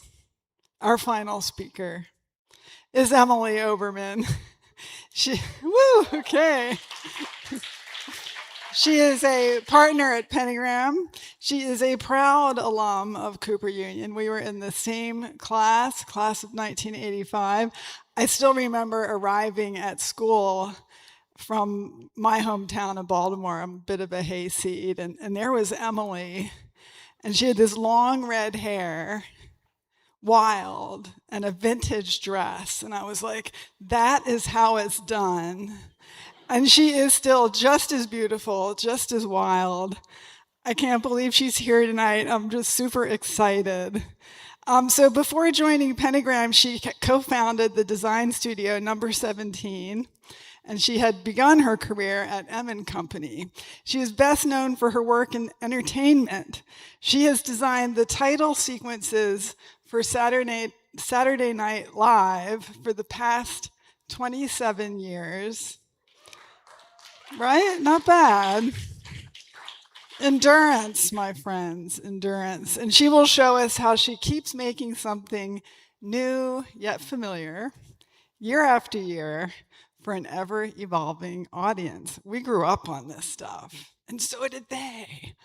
Yes. So I'm just unbelievably thrilled to announce our final speaker, and it is Saturday night, and here she is, live at Cooper Union.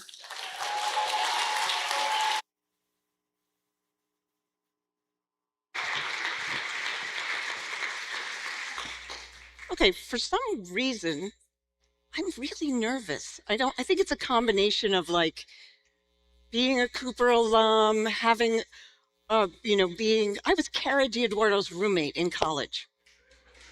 So all the people here who are so amazing, and thank you, Ellen and Cara and Sasha, for having me. But also I think it's because the work that I've been looking at is so fucking good and so fucking cool. I'm just like, shit. I'm going to show some really old stuff. So because it's chronological, it's going to start out really old. And even the technology of what you're going to look at, the video, is really pretty cruddy and old. So brace yourselves. Anyway,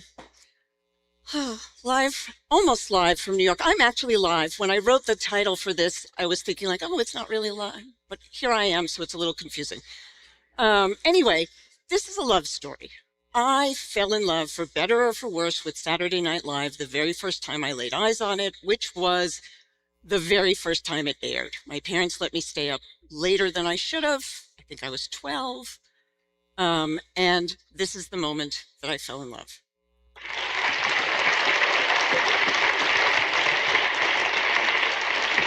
Live from New York, it's Saturday night.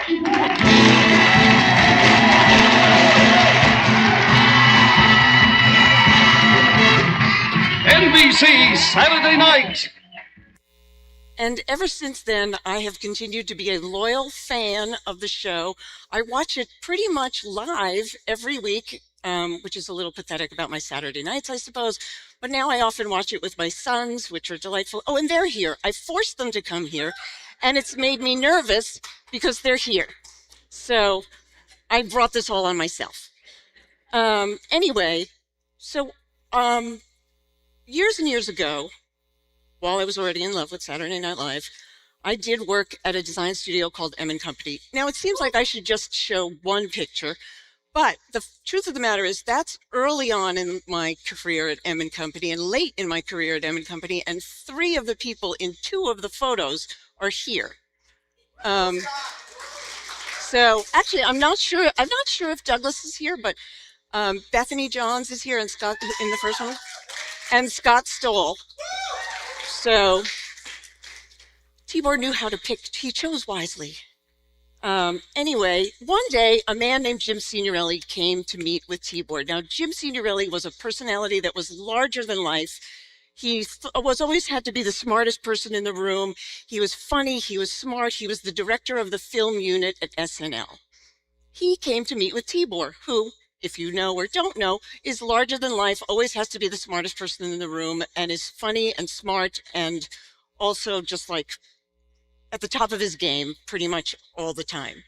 So Tibor invited me into the meeting, I guess because he knew that I liked Saturday Night Live, or, oh no, I know why, because I had done the motion work at M & Company. And so these two men met and hated each other instantly. Like, you could feel it in the room. They were just like ready to tussle. And Jim was like, okay, thank you very much. I got to go. And he left. And I thought, that's it. I'm never going to get to work on SNL. There goes my chance. Goodbye. So anyway, in the meantime, while at M & Company, I got to work on something. There was a moment Tibor was meeting with David Byrne, and he was trying to talk him into doing a music video for a song that was on this album, which again, Douglas Riccardi designed this album cover. He must not be here. You are? Yay! And Tibor came out of his office and said, who knows anything about filmmaking? And I was like, Tracy's Flick. I was like, me! Because I had also, because at Cooper Union, you can take many majors, I did filmmaking as well as graphic design. So I threw myself into what would be this music video that we did for Talking Heads called Nothing But Flowers. And I'm going to show you it, and it's going to look like so rudimentary to you. It's going to be unbelievable. But at the time, it was groundbreaking, and music videos with type in them weren't a thing. And so Tibor managed to talk David Byrne into letting us make this. Here we stand, like an adamant waterfall, Garden of Eden, two fools in love, so beautiful and strong, birds in the trees are smiling upon them, from the age of the dinosaurs, cars run on gasoline. Where have they gone now? It's nothing but flowers. There was a factory, now there are mountains and rivers. You got it, we caught a rattlesnake, now we got something for dinner. You got it, there was a shopping mall, now it's all covered with flowers. You got it, if this is paradise, I wish I had a lawnmower. So,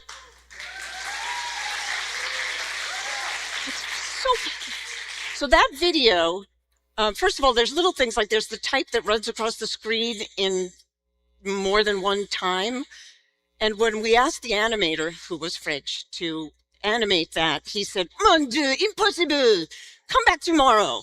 Like literally just type. So that's how different it was then.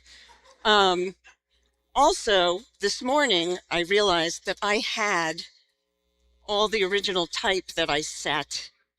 And so like literally, this is all cut by hand and made on a waxer.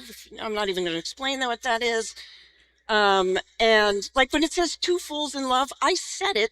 I measured the width of, David Byrne and Christy McCall to set around the type instead of just, doing it on the computer.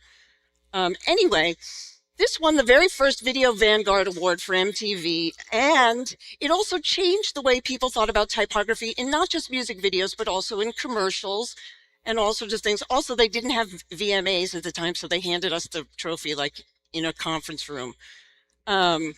Anyway, a couple of years later, Van Halen, I had this friend, he was a writer, but he also wanted to be a director, and he kind of wanted to be a designer, and somehow he managed to talk Van Halen.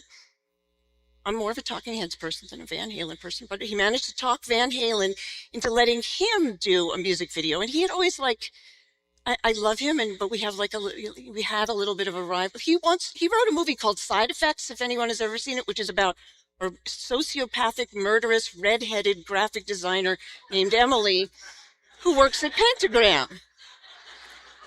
And when I was like, Scott, what the hell? And he was like, huh, I never thought about that. Anyway, he managed to talk Van Halen into letting him make a music video for their song, and I'm going to play a little snippet of that because it all will add up to a good story in the end. Didn't even ask me to help. Nothing. So they made that. That fucking video went to #1 and won the VMA for, which they had by then, won the VMA for Video of the Year. And I was just like, damn it. Not because I don't love Scott, because I do. Different Scott.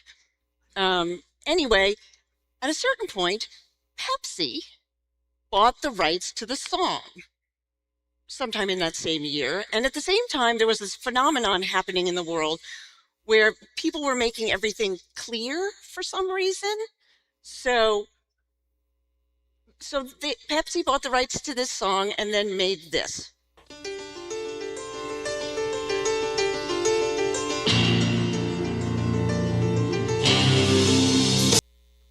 Wow. So then, by then I had started my own design studio with my partner, Bonnie Siegler, and we were doing all sorts of different, she deserves a woo.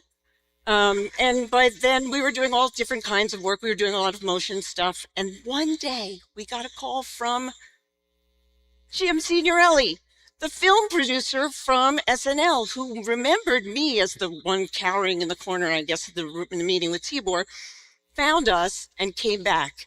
Because we were motion type designers, he had not the titles to do, but a parody commercial. And the parody commercial involved a lot of type. So as a huge fan of the parody commercials, of which he directed all of them till he retired, Bonnie and I were both like, abso-friggin-lutely, yes, yes, yes, yes. And so, in a perfectly full circle moment for me, in, the Talking Heads video, the Van Halen thing, this was the first thing I ever did for Saturday Night Live. So I'm going to zip through the rest of the talk because I just blew through like 14 minutes of my 20 minutes. Anyway, shortly after that, he came to us and said, Lorne wants a new logo. You'll hear me say Lorne wants a new logo many times in this talk. Lorne, I called him Lorne. We're not friends. He probably doesn't know who I am, even though it's been 30 years, not 27, or more, 1995. Anyway, this is what the history of the logos of Saturday Night Live had looked like, and mostly they were about it being like a scrappy downtown, whatever, like, comedy club. And we thought it shouldn't be that anymore. It should be the Blue Note jazz of comedy. And so we took it from doing that to something really cool. We looked at Blue Note covers, we picked blue. But we wanted the logo to have, it's Engravers Gothic, one line, classic, truly set type. Oh no, it was probably on the computer. Anyway, there's a man named Don Pardo who announces every single show, or did. And he always says, it's Saturday Night Live. So it's one word. So we just took out the word spacing and that became the logo. And so after that, I mean, sure, probably 10 minutes. I can finish this in 10 minutes, not 5. Anyway, he also said, do you want to work on the, we'll do the open together. And so we got the brief for the open, which is the party you wish you were at, the cast you feel like you know, in the greatest city in the world. That is always the brief for the open, no matter what year it is, no matter what. And the other thing is the show should be funny, and the open should not. So the open takes the whole thing very seriously. And so we did this thing where we shot the whole thing in a jazz club, all black and white. The entire cast was there for one night. We had a paparazzi photographer named Patrick McMullen who took the paparazzi photos of everyone, and then we edited the whole thing together. And what we did was we brought type back to the open for the cast names. It hadn't had that in years. So we brought it back and wanted to do something with it where the type actually had a job to do and felt like part of the storytelling. So here's the first one.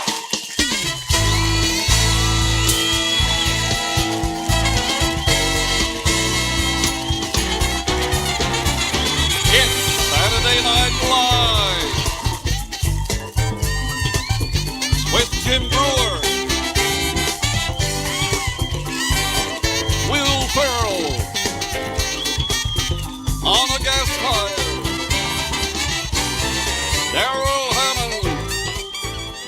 think that's the best Euro style has ever looked. And one other thing was, because we were all there shooting it in the night, there came a moment where I was looking at the open and editor, and I was in it. So I got to be in the open one time, which was fun, you know, since I never am going to be a stand-up comedian or in the cast of SNL. Anyway, but just another little side story about how things go at SNL. Season 23, Jim came to us and said, we don't have to have the city in this one at all. We can just do whatever we want. It can be abstract. I want to do something kind of like Rankin and Bass. And Bonnie and I were like, what? And he was like, yeah, like Rankin and Bass. Now, I don't know if you know, but this is Rankin and Bass. They make Rudolph and the Burgermeister, Meisterburger, all the Christmas specials. And we were like, that's not really our thing. What should we do? But because he kept saying Rankin and Bass so much, we were just like, what about Saul Bass? And so instead, we did all this research and decided to base the open on an abstraction of Saul Bass, and again Blue Note Jazz. And so this is what we presented to sell the idea through to the executive producers at SNL, and I think probably at that time Lorne Michaels. That's a penny. I put a penny on it so that I could show it to you for scale, but then I realized I could just bring them, because they're so small, like in a room presenting to the executive producers. These are actual things with pieces of film, color, taped on them, and my handwriting mocking up the logo, and Bonnie's husband, Jeff, drawing the cast members. They're all here if you want to see them later. And we managed to sell it through to them, and here it is.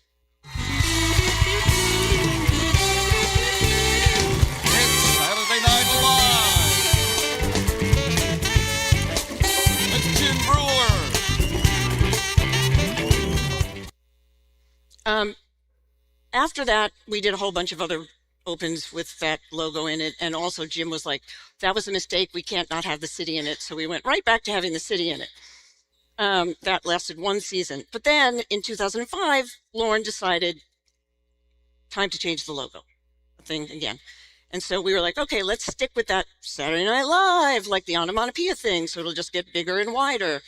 And we did it, and they put it in the show. Maybe I've told this story before, but we put it in the show, and it aired the season premiere, which was Dane Cook. This is a bumper from that. Sunday morning, Jim calls me and says, Lorne doesn't like the logo. And I say, cool. Like, see you next year. We'll fix it next year. And he's like, nope, you're going to fix it before next Saturday. So we Saturday Night Live. Now it's getting bigger at the bottom, like same vocal intonation. Did it. Here's Jamie Lee Presley, second episode. There she is in a bumper with the logo. Sunday morning, Jim called, and this time I was like, okay, go back to the office. But anyway, Saturday Night Live fortunately has fewer letters in each word, so we could do the same thing, keep the onomatopoeia thing going, and have it be a tidy stack, which I guess is what Lorne wanted from the beginning, because that one stuck.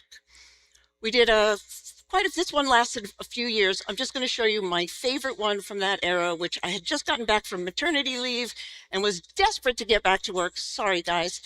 And sorry, I forgot this part. Yeah, now this is what it looks like everywhere. In every rerun, they replaced every logo. They didn't even let it air with the wrong ones.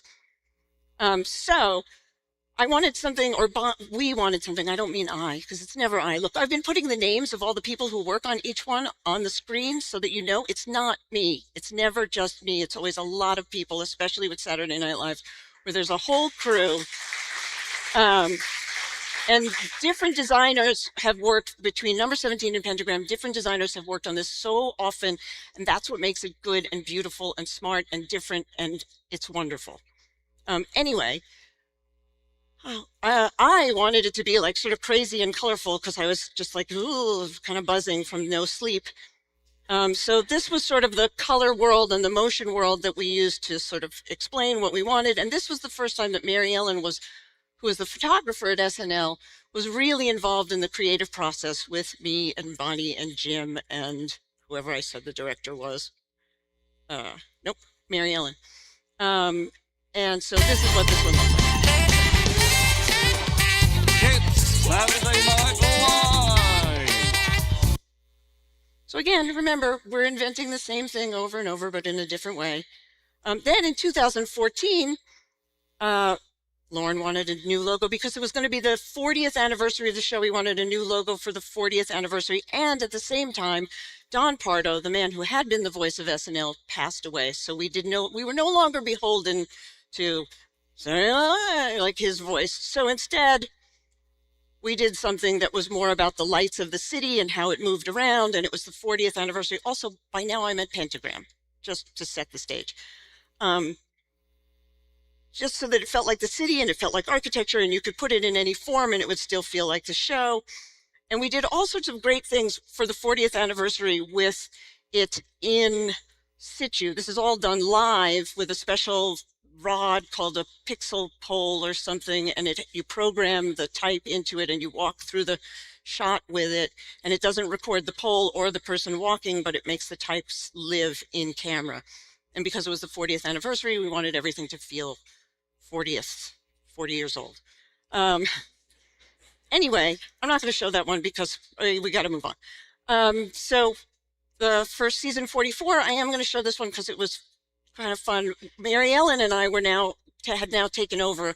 Jim left, and Mary Ellen and I were sort of driving the creative, and we decided to do a combination of French New Wave and New York New Wave and make this thing in black and white and bring in this handwriting.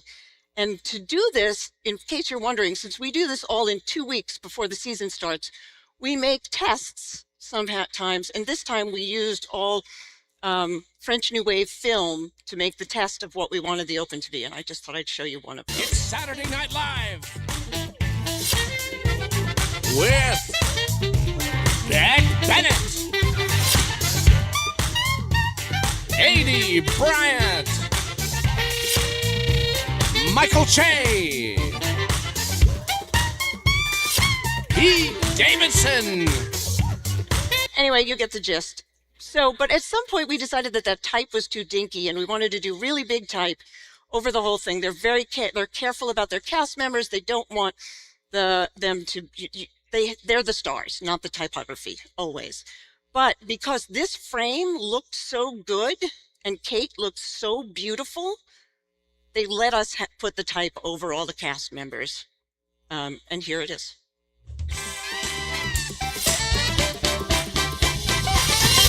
It's Saturday Night Live with Beck Bennett, Kate McKinnon. I forgot to say, this logo, Druck. It's Druck. There's a special SNL cut of Druck called SNL Druck. It's like a minuscule amount heavier than regular bold condensed Druck. But anyway, I mentioned a typeface. Okay, season 46. Oh, Jesus Christ. Do you want me to just stop? Okay.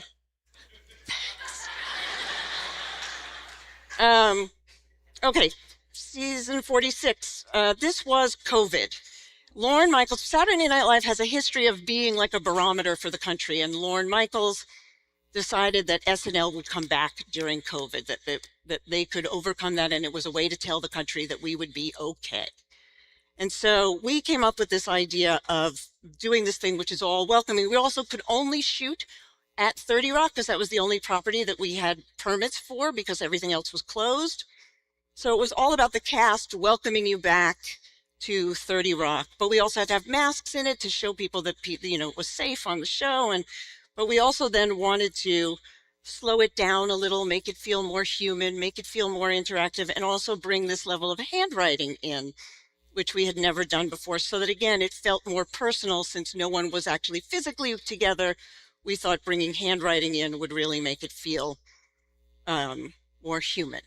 And so again, my talented team, whose names are here, Laura, Jason, Anastasia, who have been doing the titles with me now since whenever this is or before.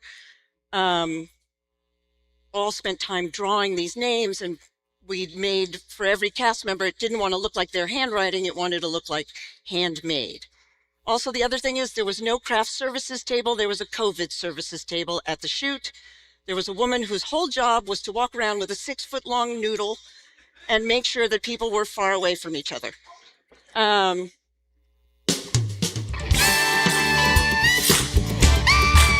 It's Saturday Night Live with A.D. Bryant, Michael Che, E. Davidson. 48 was moving. Lauren wanted to move towards the 50th anniversary without I should have seen this coming. He wanted to move towards the 50th anniversary without a 50th anniversary logo. So what we did was we went back and we looked at the original logo for the show, something I am fond of, and then did a modern version of it with a typeface called Blender, though the SNL version is called Bassomatic because there's a Bassomatic commercial that's a blender. Anyway, we did this, and the lowercase n, which came from the original logo, was greatly hated on the internet when it came out. Why is the n lowercase? Is not important? Really, it was just because that n was in the original logo. And this year we shot the whole cast again. We tried to go back to shooting them all in one place. We shot at the Chelsea Hotel. Here it is. We did a lot of, we always do the bumpers also. That's my favorite bumper. We just added the SN to the bottom of hotel. It's little stupid things like that. And that's one of my favorite shots of Bowen, who I love. Anyway, season 50, we're almost done. Season 50 was the 50th anniversary. It was a big deal. And for some reason, we started doing the logo about a year before the show, which we never, ever do. We usually do it 2 weeks before the show. We show them one. This time we had a year, and Lauren was very focused on it. So we showed them, oh, I'm sorry, here's the same team. So we showed them 1 million, and they couldn't decide. Over and over and over and over and over, all sorts of things. And for a little while, I thought it was going to be this because this was an homage to this, one of the original script things from the original season. But then one executive producer was like, I don't like it. And that was it. And so in the end, we ended up with this, which is sort of a deco kind of thing because 30 Rock is a deco building. And it was also slightly an homage to the one-word version of the logo, which is Lauren's favorite version, apparently. Even though, again, he would say, nice to meet you if he saw me today. He's a busy guy. It's not his fault. Anyway, for this one, Mary Ellen and I had been doing the show, leading the open, but there's a director named Mike Diva who had this vision for what the open should be. He wanted to do this crazy combination of Wong Kar-wai and Michelle Gondry. So everything was in and out of the reality of Studio 8H, which is where they shoot SNL. And so we did that, and then we also did some type tests where we wanted to have it be like nighttime neon. All the shoots start at 8 p.m. and go till 4 o'clock in the morning, by the way, for like a week. So we did these tests because we really liked the idea of the neon in the background, and everyone really liked that until you actually shoot it, and then they're like, oh, maybe the neon is distracting from the cast members. So instead of having like 5 neon things in the background, we got to have 1 neon thing in the background. And here it is. That's almost everything I have. I have one more thing. I just wanted to say SNL I have lived through the diaspora of SNL where I've gotten to work on many, many other things for like Pete Davidson's show Bupkis or The Tonight Show logo or Mary Ellen Matthews' book or multiple shows for Tina Fey. And it's been really rewarding to work with all these incredibly talented people, my team, their teams, all of it to make something great. And the most rewarding one is one that just aired last week, or not the most rewarding, but one of them, because maybe someone's watching. But we just finished Las Culturistas, the Culture Awards, and it is amazing. Matt and Bowen are 2 of the nicest, smartest, most wonderful, warm clients clients. They're delightful. And this is just a little look at what we did for the Culture Awards, and that will be the end.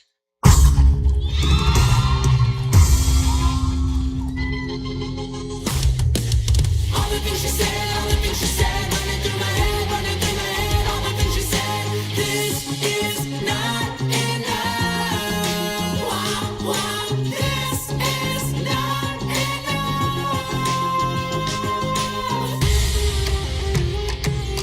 We do all the background stuff, not just the graphics for the awards. So we create little worlds for them.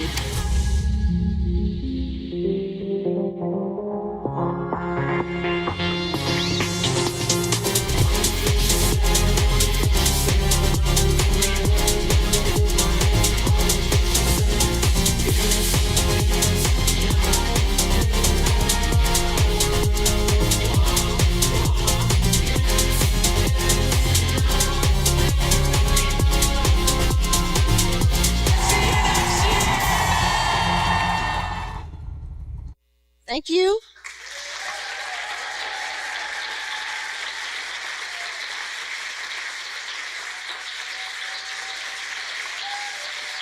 Sorry, I'm sorry. Thank you.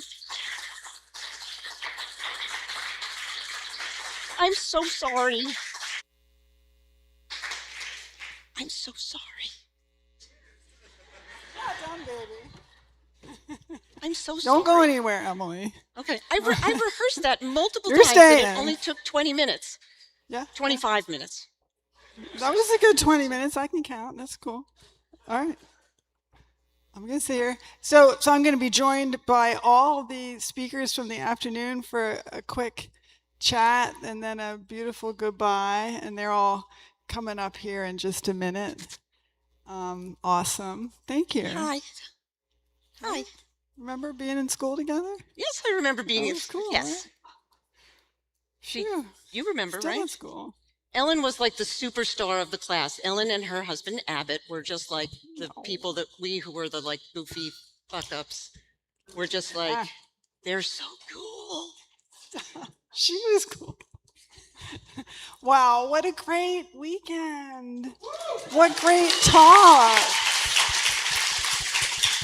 I just loved it so much. So, you know, at the end, you talked about making it human. And I feel that that's really what this whole conference was about. The last 2 days was making it human, right? And that's super important at this moment. And so I wanted to start by just asking each of you to tell me something, tell our amazing audience something about what you are doing in your work to make it human. Okay, and I'm looking at Keel. I don't know why I'm looking at Keel. So whoever wants to start, but you all have to come clean with These this. guys' work is so human. Okay, it is already, so like, human. It's so apparent. That, so like, tell us what you're doing. I'll jump in. I'll jump in. Okay, thank you, Keel. I think for me, I'm always trying to fight against the kind of ambient nature of a lot of the work I do. I think lots of the code-based work, generative work, can feel a little bit flowing and looping and ambient. So I think in lots of the stuff I look at, I'm trying to think, where is the dirt here? Where's the kind of disruption in the traditional flow, playing around with acceleration and offsets and trying to make it feel less like it could just exist in the background, but something a little bit more compositional. So for me, that's what I do, you know, on a technical level for making things human. Okay, what about you, baby? I feel like I try not to overthink anything and just trust my instincts as much as possible. And I think it's easy to get influenced by everything that you're kind of seeing on screen all the time. So whenever I can just walk away from my computer as much as possible, that's always helpful for me. Beautiful, good advice. How about you? I think just because I think I talked about it a little bit with like all these tools that I'm exploring, but for all of them, I always start with writing. Like I try and figure out how I feel about something. Sometimes it's writing, sometimes it's like sitting on the porch and talking to my husband about it, or just like externalizing it in a way that doesn't deal with anything but, I don't know, feelings. So that sounds human. Language, writing, that's beautiful. Yeah. How are you keeping it human, Emily? Two ways. One is through humor. Most of the work that we do on our team has a little bit of humor, or even if it's not a humorous thing, we try to keep a little bit of wit in the design we do. But for me, it's also the collaboration between me and my team and the designers who work with me, who are so talented and so outspoken and so well-spoken and well-read. And it is about going outside. It's about talking to other people. It's about, thinking broadly in the way you code things like that. Just all of you, really amazing.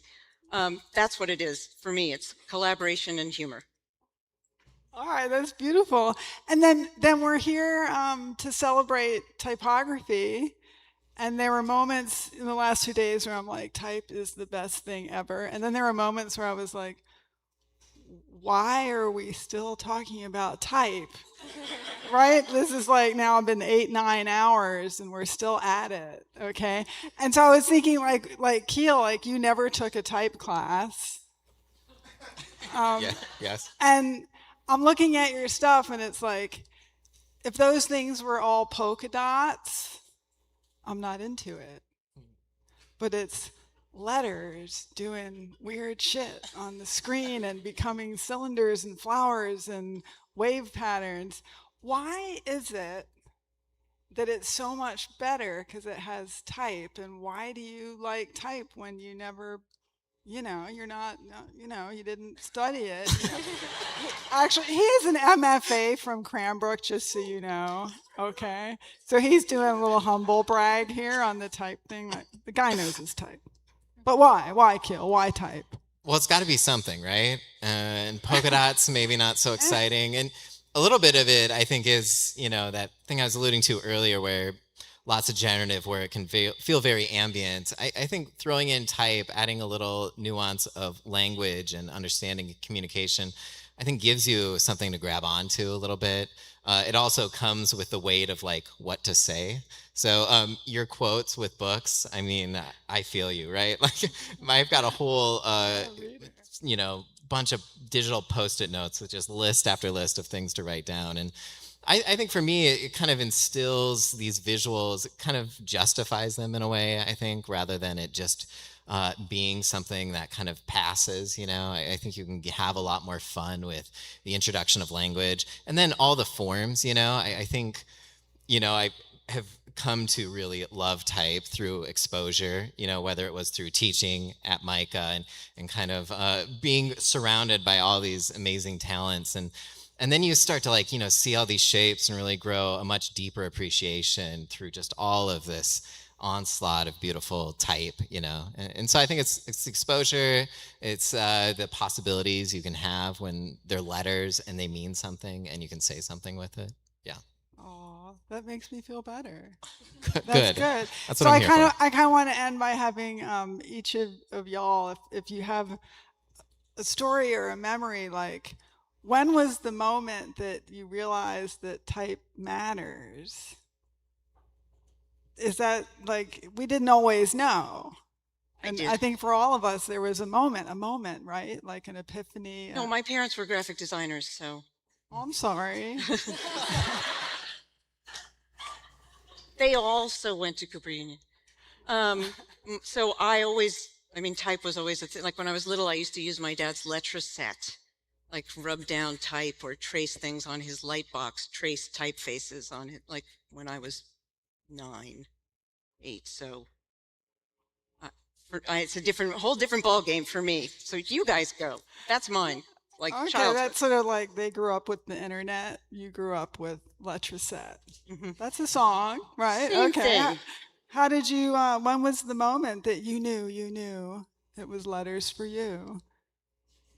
I think pretty late, which is strange because as kids, everybody's creative. Like in most presentations, it starts with when I was a kid, I was creative and I developed this thing. But I think specifically type and noticing it was all the way to when I did an internship at a type An foundry. internship, that's late. I know, that's late. That's But really late. You were just doing dots before? Yeah, I think it was more, I mean, not that I thought that it didn't matter right before that, but I don't think I'd understood how much care goes into type design. And my first task was to do like the most difficult thing, which was newspaper body, and to realize, oh, there's a way to make it feel, or there's a way to make it condensed without making it feel condensed, so that it packs in more words and like induces a little more trust. Like all those tiny decisions, I don't think it had registered till it was my job to do that. So glad that you got it. And how about you? Eventually. Yeah. I think for me it was the Spice Girls. I was obsessed Sporty with it. Spice or Posh Spice. Posh Spice. Always. Yeah, I just remember looking at the album art and at each page and inspecting it and really appreciating it. I wanted to know everything about them. So I was obsessed with all of their posters and magazines. Well, that's beautiful because we are all fans at the end, fans of fonts and font people and TV shows, and that's it. That's our culture.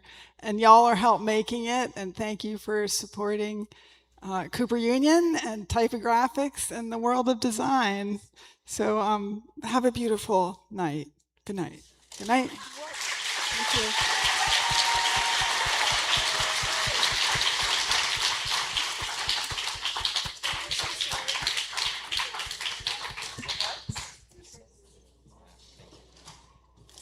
All right, so we're gonna keep you for 2 seconds because we want to close this out, put a ribbon on it, close the loop. My colleagues are going to join us in 1 second.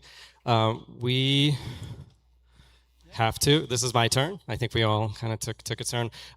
We couldn't do this without the support of the sponsors. So this is Niska has been supporting us for a couple of years now. They've been incredible.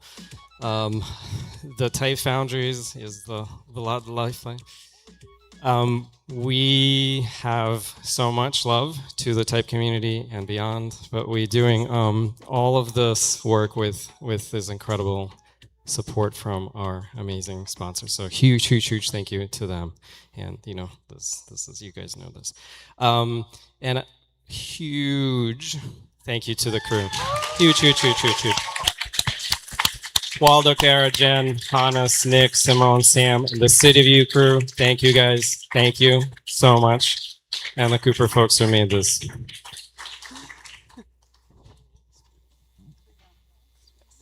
And there's an incredible design team as well. So everything you see on the screen, the goodie bags, the So name good. tags, the bathroom signs were so awesome this year. I didn't get lost. I'm so excited. So thank you to this amazing design team. You make it look so good. And a huge thank you to all of the volunteers who make this possible. Thank you so much. You see somebody in a blue shirt, thank them. Thank them. This isn't possible without them. And thank you for being here. We're so happy you're here with us. It's always something we look forward to. So thank you so much, and for watching online too.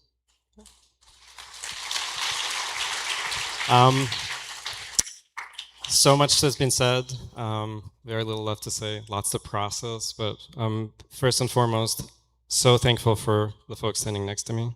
This could not be possible without them. They put everything together, all the speakers you saw. This is their work, hard work. Please give them a huge round of applause. They did so much work. Thank you guys. Thank you, serious. May I add something?